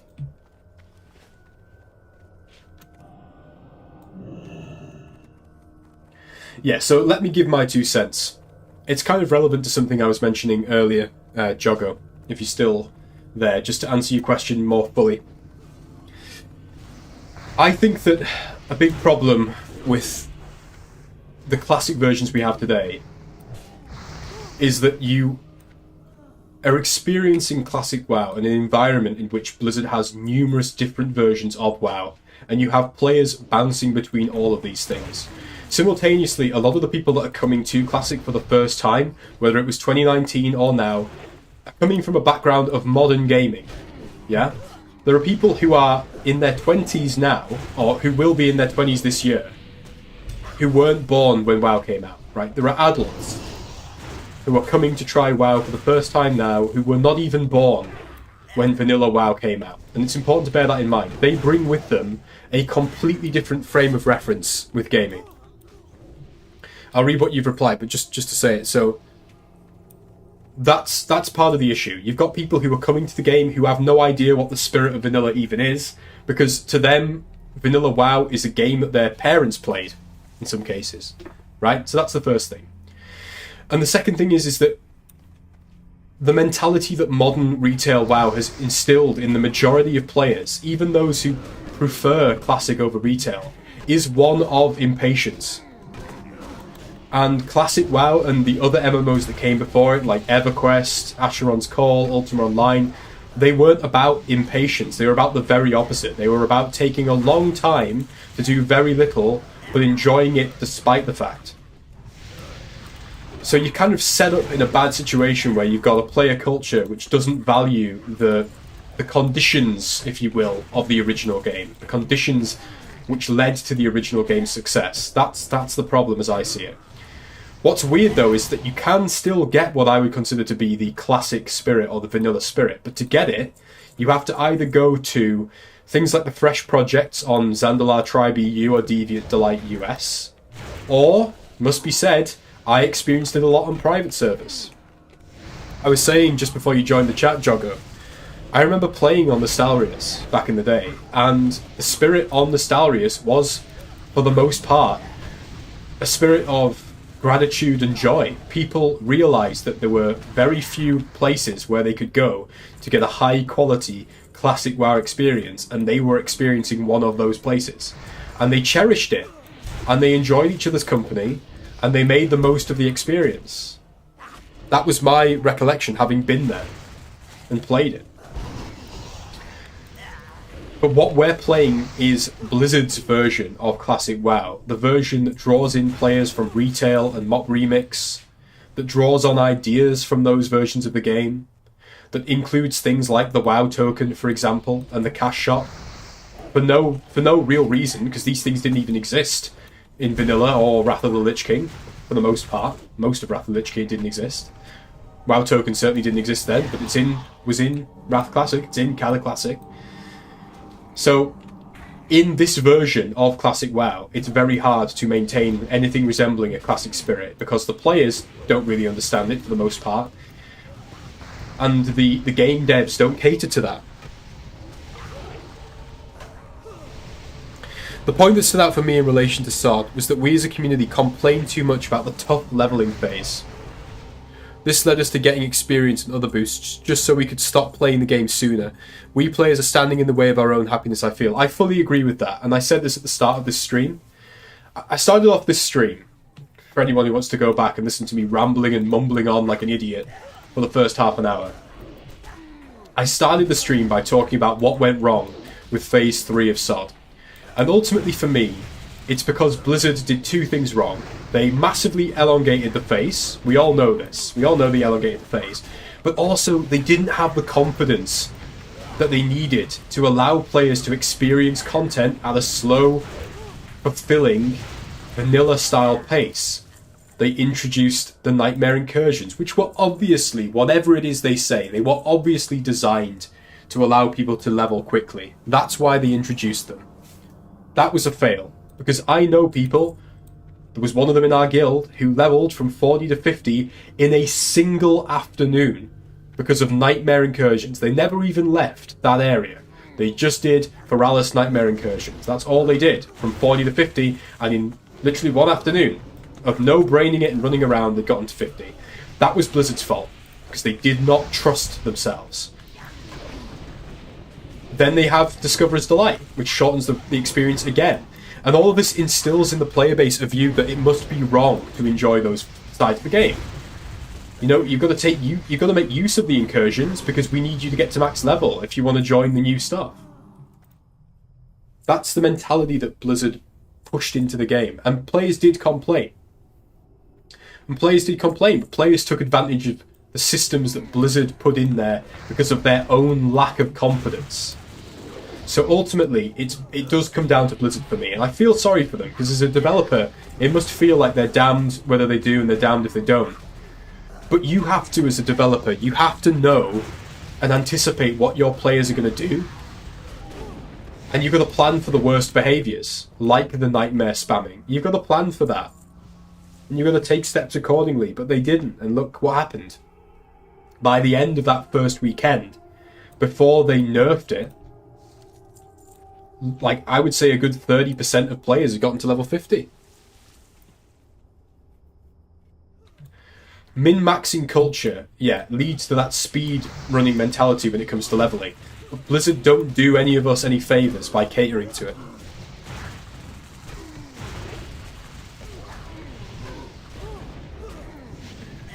It also didn't help that the Nightmare Incursions were also shit content. Not only super fast content, absolute dog shit content. I remember doing a run with 4 other people, and we didn't even dismount. We just ran round in a circle from point A to point B to point C. It was like we were on a fucking plane, circling the airport. It was some of the worst playing I've ever done.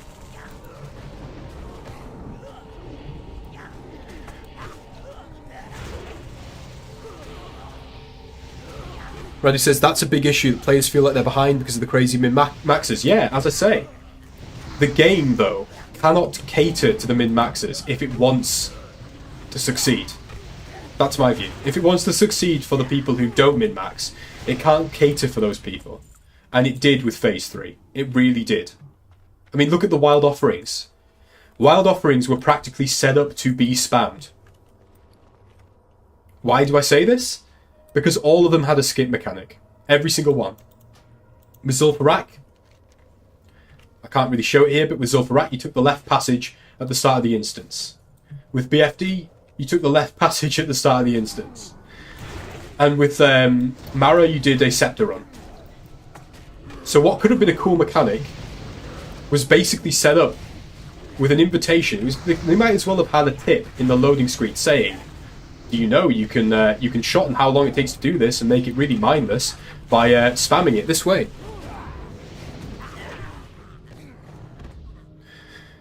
You had to have YouTube on in the background just to keep you not bored as hell of incursions. Metal Neon, thank you for joining us, my friend. I did that, and guess what? I couldn't even do that after a certain amount of time. Like, I actually stopped. I stopped doing incursions at, like, level 43 or something, I want to say. Because I just couldn't bear to level that way. It was just so dull. I like, stopped, and I said to myself, why am I doing this? Like, all of my friends don't give a shit whether or not we play this way. They don't care whether or not I get to level 50 today or tomorrow or the day after. So why would I ruin my experience and burn out doing this crap content? And I just stopped and walked away from it. I took enough footage of the incursions that it took for me to be able to make the video that I made. I made a video within the first week of them coming out saying they were shit. So I'm not changing my tune now that we know that Phase 3 was bad. I said this back then. It's rare and it's a bad sign when you know a piece of content's going to be bad before the honeymoon phase is worn off. That thing didn't even have a honeymoon phase. We were divorced before we even got down the aisle. My fiance is raising eyebrows in the background when I say that sentence. But there's another problem here that we need to take into account. Kirill says leveling needs to be reworked from the ground up, and I think that that's an interesting point, Kirill, because all of this really, for me, comes back to a fundamental criticism of WoW.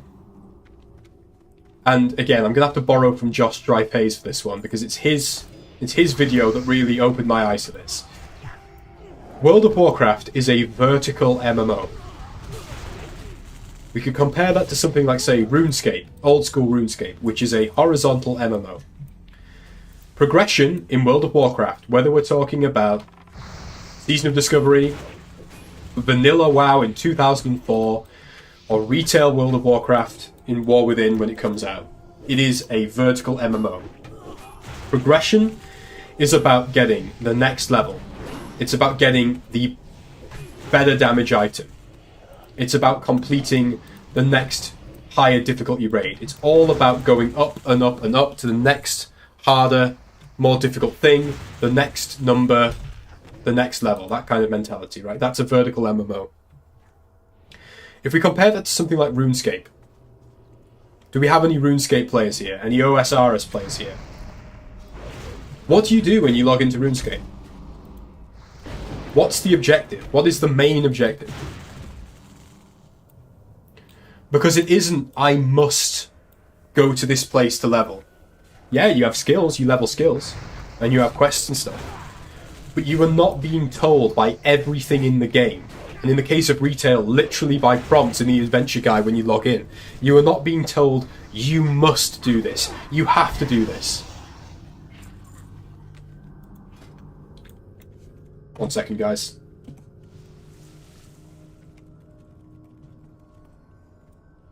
I know my rogue's level 18, but can I grab this? What do you need, Mark? I'll just interrupt the rant. Rogue loot. Rogue loot moment. We need to talk about this before we go back to the discussion. I'll let Mark reply. It's ticking down, Mark. It's ticking down.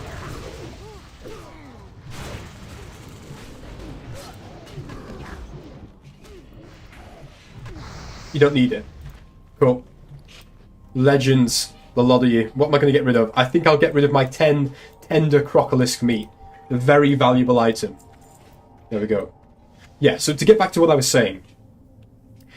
This version of the game, Season of Discovery, like every other version of World of Warcraft, is vertical in nature. Progression is all about getting to the next level, completing the next rogue, the next dungeon, the next rogue, what the fuck am I saying? The next raid, the next dungeon, getting to the next PvP rank. That's what it's all about.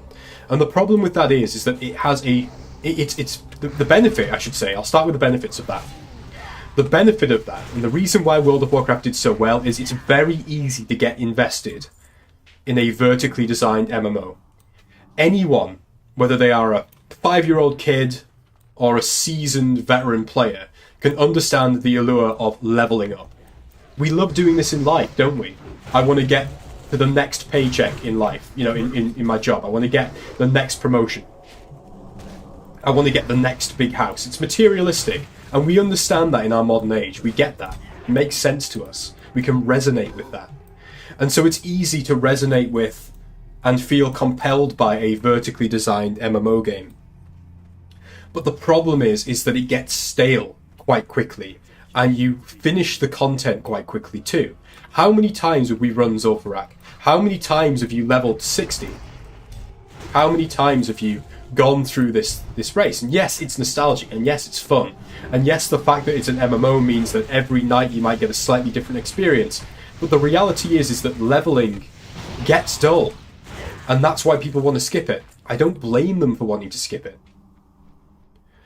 But it's not necessarily the fault of the players. And it's not necessarily the fault of a modern, disconnected Blizzard. It's part of the nature of what World of Warcraft is as a vertically designed MMO.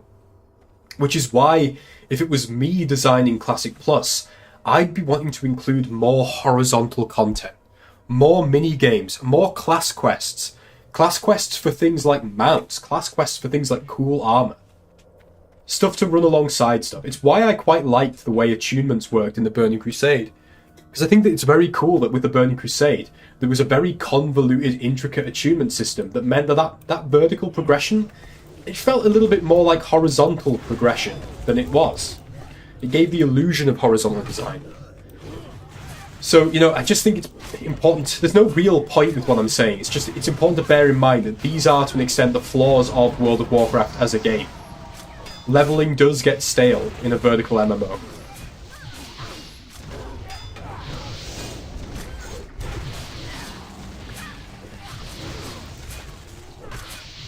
I did the incursion grind twice because the caster Abyss Ring, once on my allied tank block and the other on my horn lock after I made it afterwards. Yeah. Yeah, I feel really bad for people who needed to do a lot of the incursions. Because of my weird character build, I kind of got away with it. But yeah, not very fun. Not very fun at all. There were times where I tried playing a character without any add-ons after I saw Vulgrin's Human Rogue videos. I didn't really last long because I felt restricted and left behind. That was no issue in 2006. Yeah, this is it. And also, I think it's important to point out, Juggo, that when I made those videos with Tim, who has just gotten back from a long heavy metal festival trip, which is why he's not online today.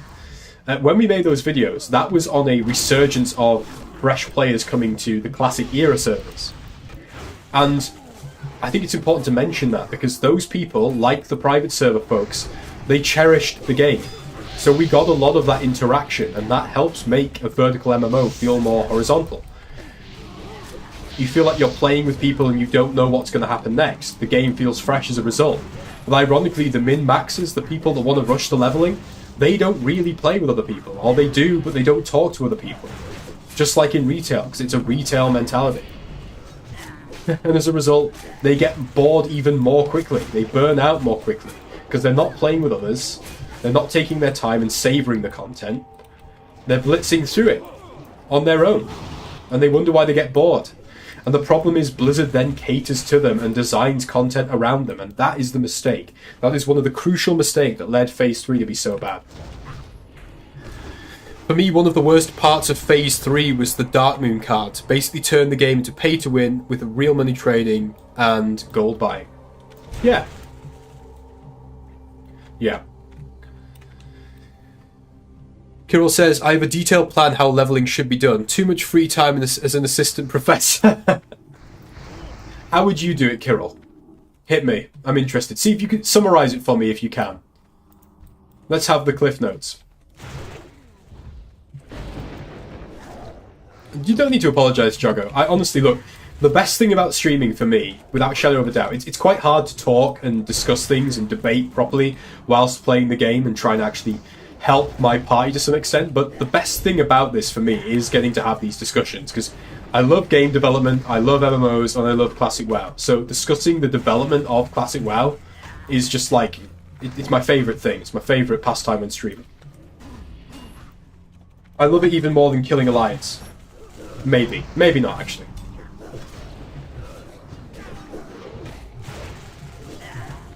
Oh god, I'm out of mana. I like how my way of getting mana back is to hit Shamanistic Rage. Like, the Shaman just gets really angry, like, oh, fuck you, Element. Where's the mana? Give me some of that fucking elemental juice.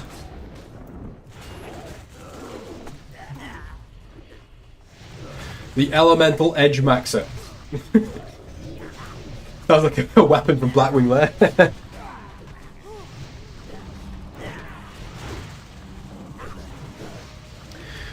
The Pict says, this is why I switched to NA servers for retail. I found a decent community there and far less sweaty than the EU servers. That's interesting. It's interesting that you say the NA servers are less sweaty. One thing I wish that I had the time and the patience to do again is roleplay. So as some of you may know, I was really big into roleplay about 10 years ago. I played on the roleplay server for like 3 years and I loved it. I had a great time. But the one problem with roleplay for me in World of Warcraft is that you need to have loads of time. You think you need a lot of time to play retail WoW or like Classic? Times that by 4 to be a role player, because it will take you an hour just to have one conversation on your character. You will start an event, a roleplay event, and you will like check back in 5 minutes and realise that 5 hours have passed. That's how roleplay is in WoW. But I would love to go back and experience roleplay again, because I think that's where the true passion for the game lies. And I would really love to see that on the NA servers, because I bet that, like, Moonguard, yes, Goldshire this, Goldshire that, but I bet that the Moonguard RP scene is actually really fucking developed. And really cool. If it's anything like Argent Dawn is, or was. But again, like, role players are leaving the game. Their servers are dying, and it's the same reasons, because the game is being catered for the really short time frame, really short attention span, gotta get everything done immediately crowd. And it's a mistake. It's a mistake. But you know what? The sad truth is, they may be in the majority now. They may be the majority of players. And it may be a mistake, but it still might be what the majority wants. Remember, kids, just because the majority of people want something doesn't necessarily mean it's the good thing. Remember that.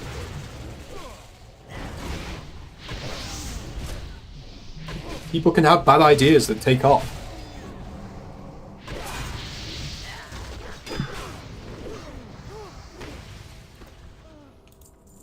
A lot of gear this run. I know we've got like 2 or 3 random rare drops. I know that that's actually, you know, a boss fight, but still pretty cool.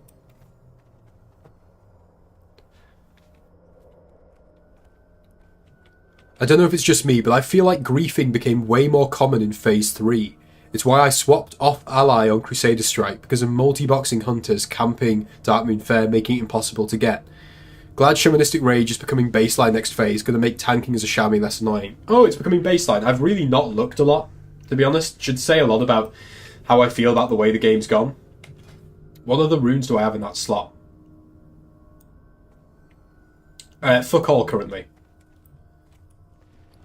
But I don't even have all the runes, I just can't be arsed. Like, I just can't be bothered. The game doesn't need to be sweaty, just like do what you want, dude. You know what I mean? Do what you want.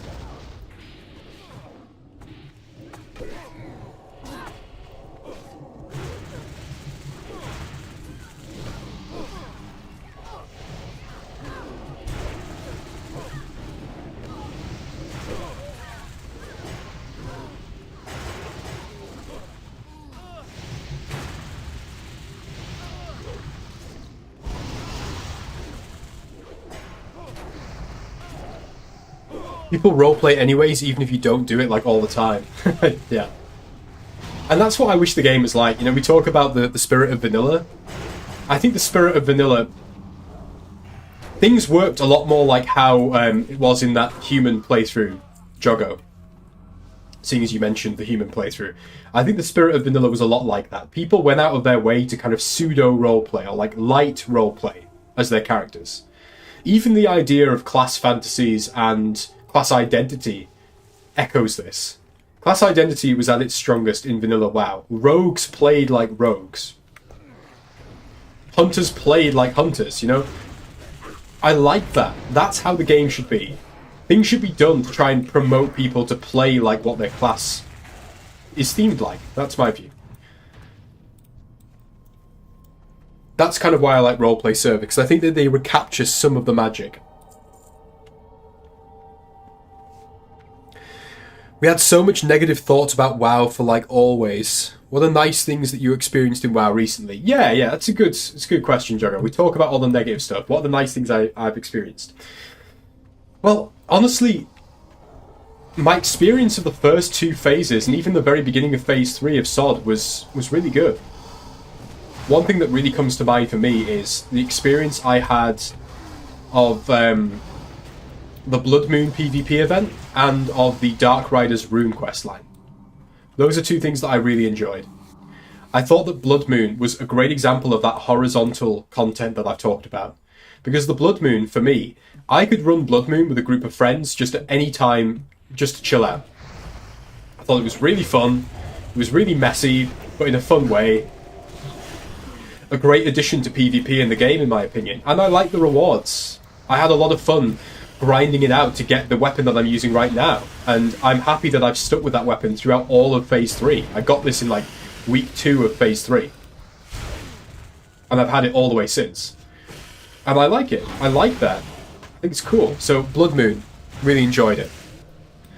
And as for the Dark Riders questline, I thought that was fantastic. I thought that was a really good example of what a class quest or an epic quest should be like. I remember me and Tim getting into a big brawl between a group of Horde and a group of camping Alliance players at the Badlands rune, Badlands Dark Rider, which was awesome because I really like the Badlands. I think it's a really good PvP area. So stuff like that, you know. Those are two things that I really do like. And just a lot of the stuff that we've done as a guild. Like, I must say that I'm having a lot of fun with our group of players, and I'm glad that we're all coming back for Phase 4. And SOD has created that.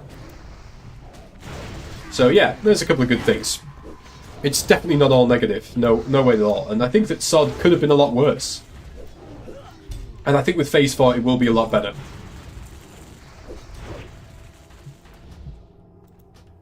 I'm getting loads of random drops here.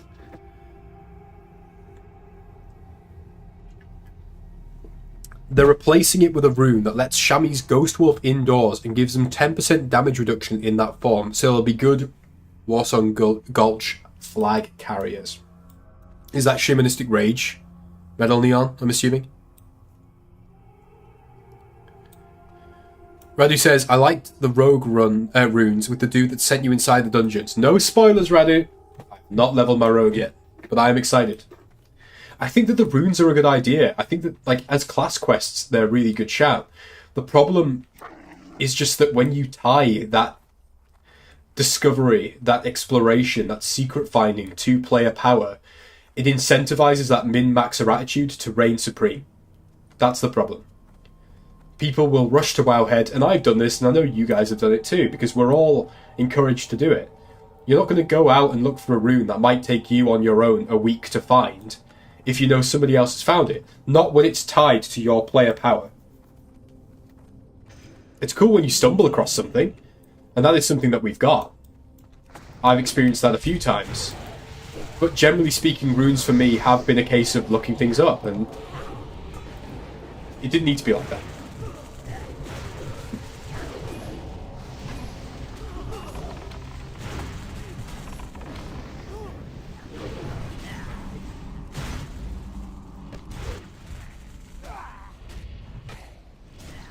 Oh, I should use this.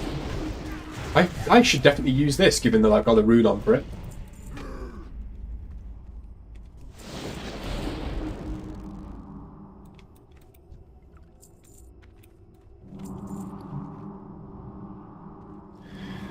Pick says, I think the negativity comes from people just being entitled and wanting the game to be catered for them, for their every whim. I'm grateful for the plethora of options available in terms of versions of WoW. Yeah, and I agree on that. Like, whilst this is the only version that I'm interested in playing, I have no problem with there being numerous versions of WoW. And if anything, I think that should have been the case sooner. I really don't agree with this mentality that numerous versions of WoW splits the player base. I think that that's a bit of a weird take, because it suggests that people should play versions of the game that they don't really want to, rather than have the option that they do want, just so that the player base is less split. I think that's a bit silly. If there comes a time where very few people want to play Classic WoW and I'm in the minority, then so be it. There'll still be a small active community of it. We don't need to have hundreds of thousands of people playing this for it to be good.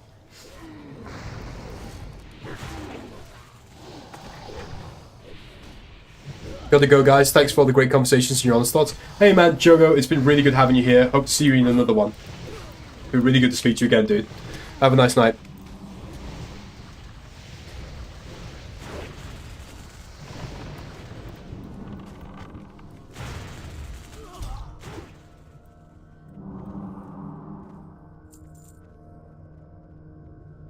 Pig says, I don't play them all, but I'm glad there are versions which cater for different players. Yeah, exactly, dude. Completely agree. And I think, if anything, it helps keep players from changing versions of the game that they don't really want. I like that. You know, retail players can have their game the way that they want, and Classic WoW players can hopefully have the game the way that we want. And, you know, people who want both can enjoy them both. And the differences of them both. Oh! Oh! Save me!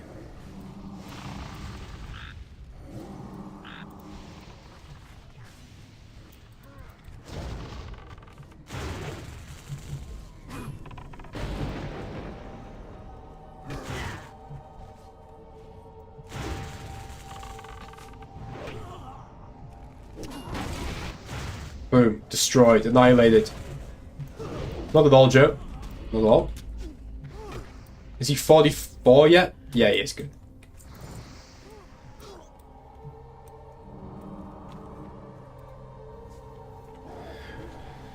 Metal Neon says, I hate that some of the runes are objectively the best in 90% of cases. Warlock Demonic Knowledge comes to mind. Yeah, I think that the rune system... I don't know what to say about it, because there's some things to do with it. Like, I'm able to play what I'm playing now, what I enjoy, and what I think is very much in the spirit of vanilla, certainly in the spirit of the Burning Crusade, because of the rune system. Yet at the same time, I think that they went too far. I think that they went too far, and they kind of created a game that feels closer to Wrath of the Lich King than to vanilla in many ways, certainly in terms of the combat. And I don't know if most players would have asked for that if they'd been given a choice. Combat's like more interesting and exciting in some ways, sure, but is that necessarily why people play Classic WoW? I'm not sure. I can see, you know, positives and negatives of it. Sometimes I'm really grateful for it, other times I'm not so sure. And again, I just think that I would have been happier if they'd given us these runes just as class abilities or talents, as choices that we could make in our talents to give the talents more flavour and life, and that they'd kept the different discovery stuff for something cosmetic. And I preferred that.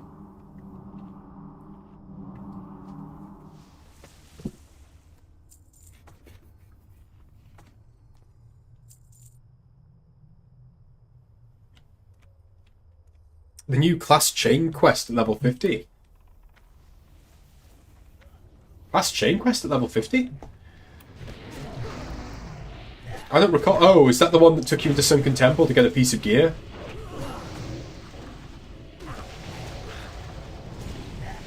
I see. I don't remember all of this stuff because it's been so long since I played my shaman.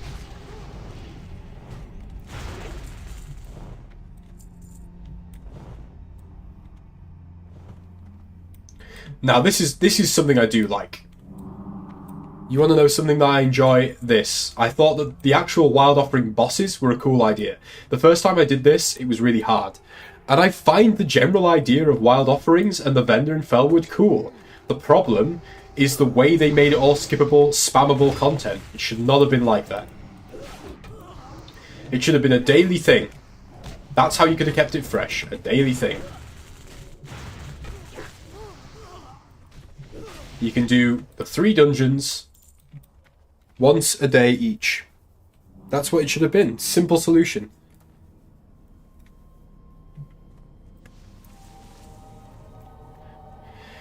It's sad to say this, and I don't mean to be really demeaning, but like, would you give a 5-year-old a massive chocolate bar, or would you snap off one piece and give them it and say, nah, you'll get another piece tomorrow, or another piece later today? You wouldn't just give them the chocolate bar and like expect them to just take their time with it, right?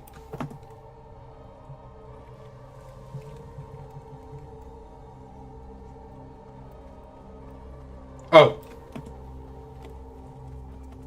It's here. Dirt.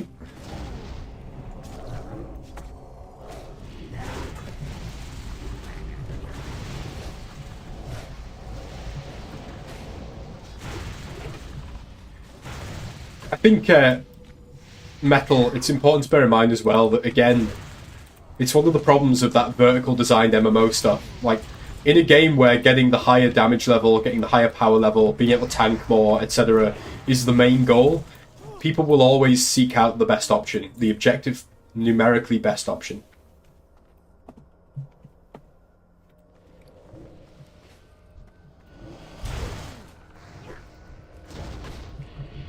So, that's the same whether it's talents, or runes, or classes, or specs, or whatever. People will be expected to choose the best option. That's partly why I deliberately play Two-Handed Enhancement. I play it because I enjoy it, and I don't care whether or not it's the best. Even when Dual Wield Enhancement was absolutely slapping, I still played this.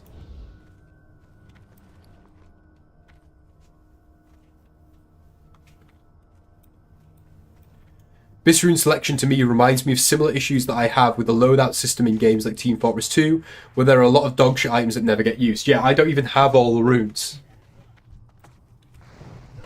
Not least because, again, like, they became a bit of a pain in the arse after a while.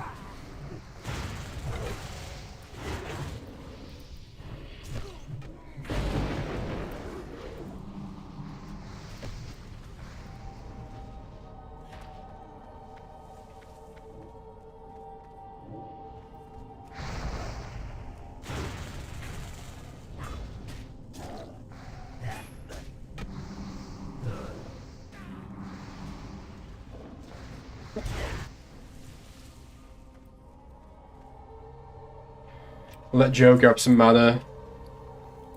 I'll drink some water myself. You'll eventually learn the hidden third option. You give the child whatever it wants to stop it crying. Yeah, fair enough. Fair enough, dude. Two-handed enhancement is super fun and underrated in my opinion. I do more DPS with it too than dual wield. Lower AP requirement. Yeah, I love two-handed enhancement. I always have. Right. Where's my thing? It's here, isn't it? Question.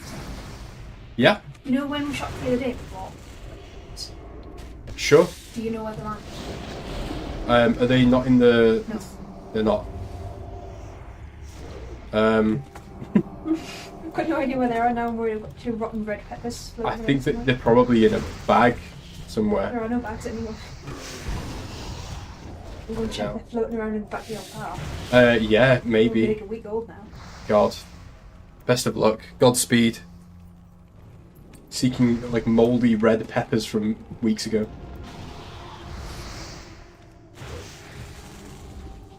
Oh, I can cleanse this.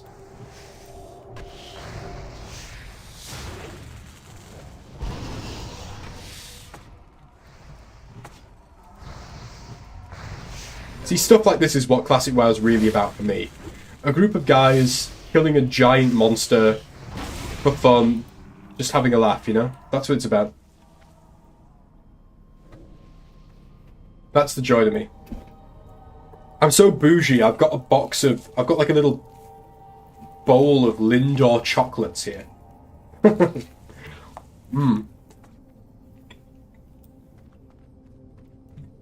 what I'm snacking on. Asmon can have his Chick-fil-A and his Dr. Pepper. I've got Lindor chocolates. Like a true European man of culture. And they're fucking good, by the way.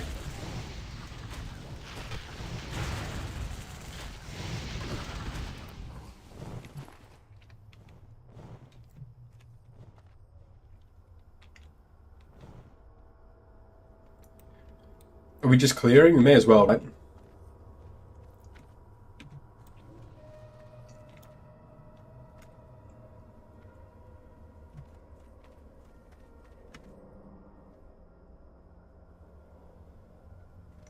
Or are we just going... Yeah, well, we got to clear. We've got to fight our way out.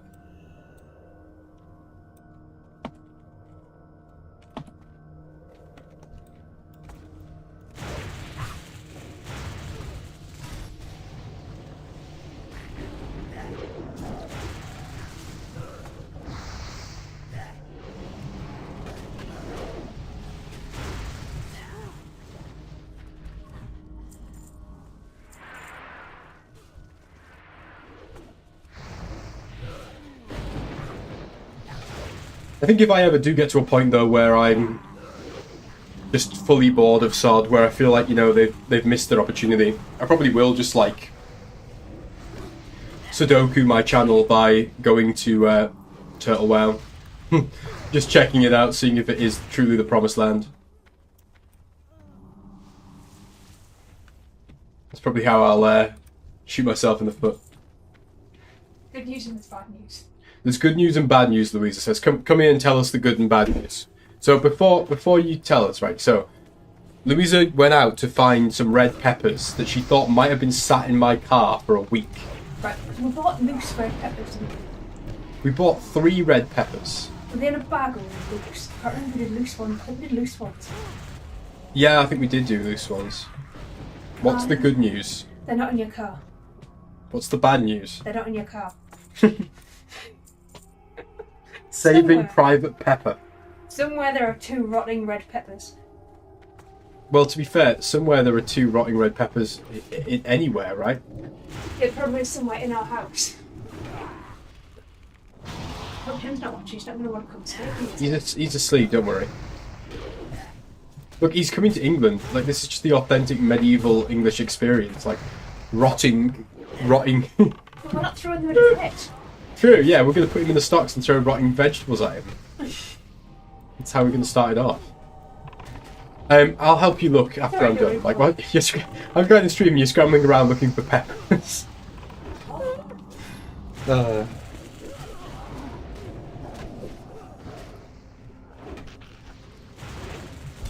I was a true man of culture, it would be Raffaello. Is that a chocolate brand? I've never heard of that before. Yeah, Raffaello's chocolate. You have heard of them before. I haven't. You got those Ferrero Rochers the other week. No one can hear you. You're like wandering around. I'm No? not speaking of them, I'm speaking of you. You got those Ferrero Rochers from me the other week and they were the white ones. And Yeah. that's a Raffaello. A Raffaello is a coconut Ferrero Rocher. Kind of. Mid, mate.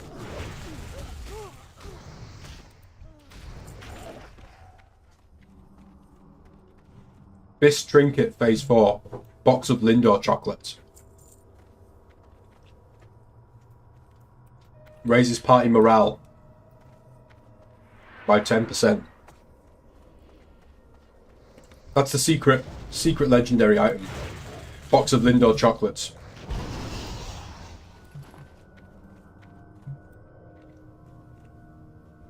How close to 45 are you, by the way, Mark? They're top tier. They're alright. Like, I mean, coconut chocolates, like... I don't know, man. It's hit or miss, isn't it?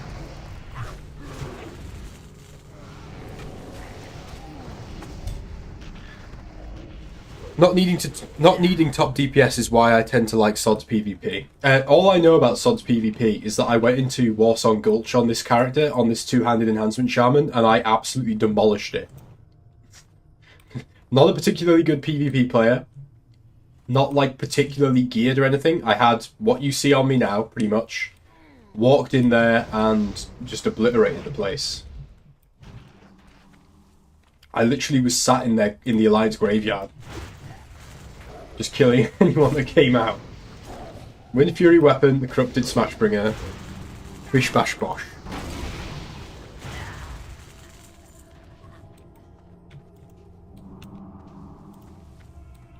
And what I love about the 2H enhancement shaman is there's no escape. If you're up close and you're fighting me, you're liable to get slapped with a big Wind Fury Stormbringer crit. Stormstrike crit. And if you run away from me, you're liable to get smashed with an instant lava burst. It's good fun. Your best trinket for phase 4 is a bottle of rum. Black Label Rumsey's Black Label Rum. Or whatever it's called. Rumsey's Black Label Rum. Is that what it's called? Rumsey Rum Black Label. Who knows, we might need it. We might need it.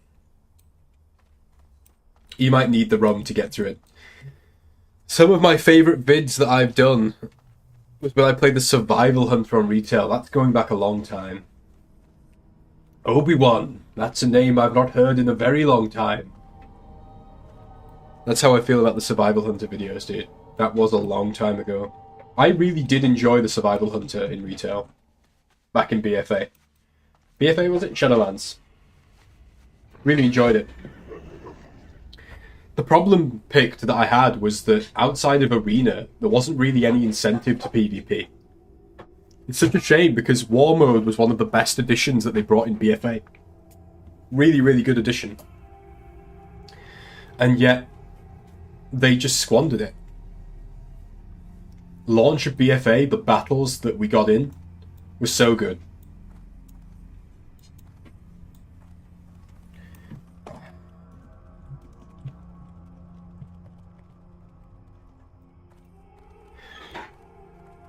It got you to try it out.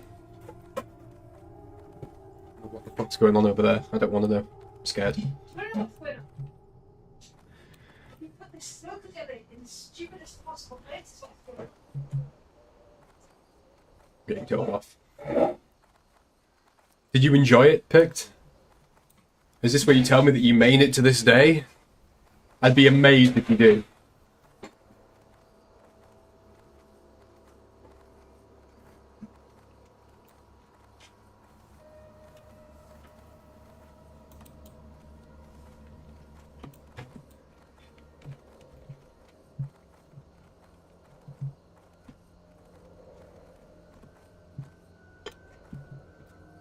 But yeah, no, the Survival Hunter was a good time. The problem for me with retail, though, is, and it's not like anything particularly bad about the game, it's just the direction it's gone in, and I understand it. It was your main until recently. Awesome, dude. I'm glad that I played a role, however small, in you getting to have that enjoyment of the game. It's awesome, dude. But, like, look, all I'd say is that, my problem with retail is that I don't think that it's set up to be a social MMO. And for me, I play MMOs for that social experience. If I wanted to play like a single-player RPG, I'd be playing like Morrowind, most probably, or Deus Ex, or Fable, or something like that. I play WoW for that multiplayer social community aspect, and I don't think that's really that strong in retail anymore. Outside of guilds, and even then, in guilds, it's just within raiding, right?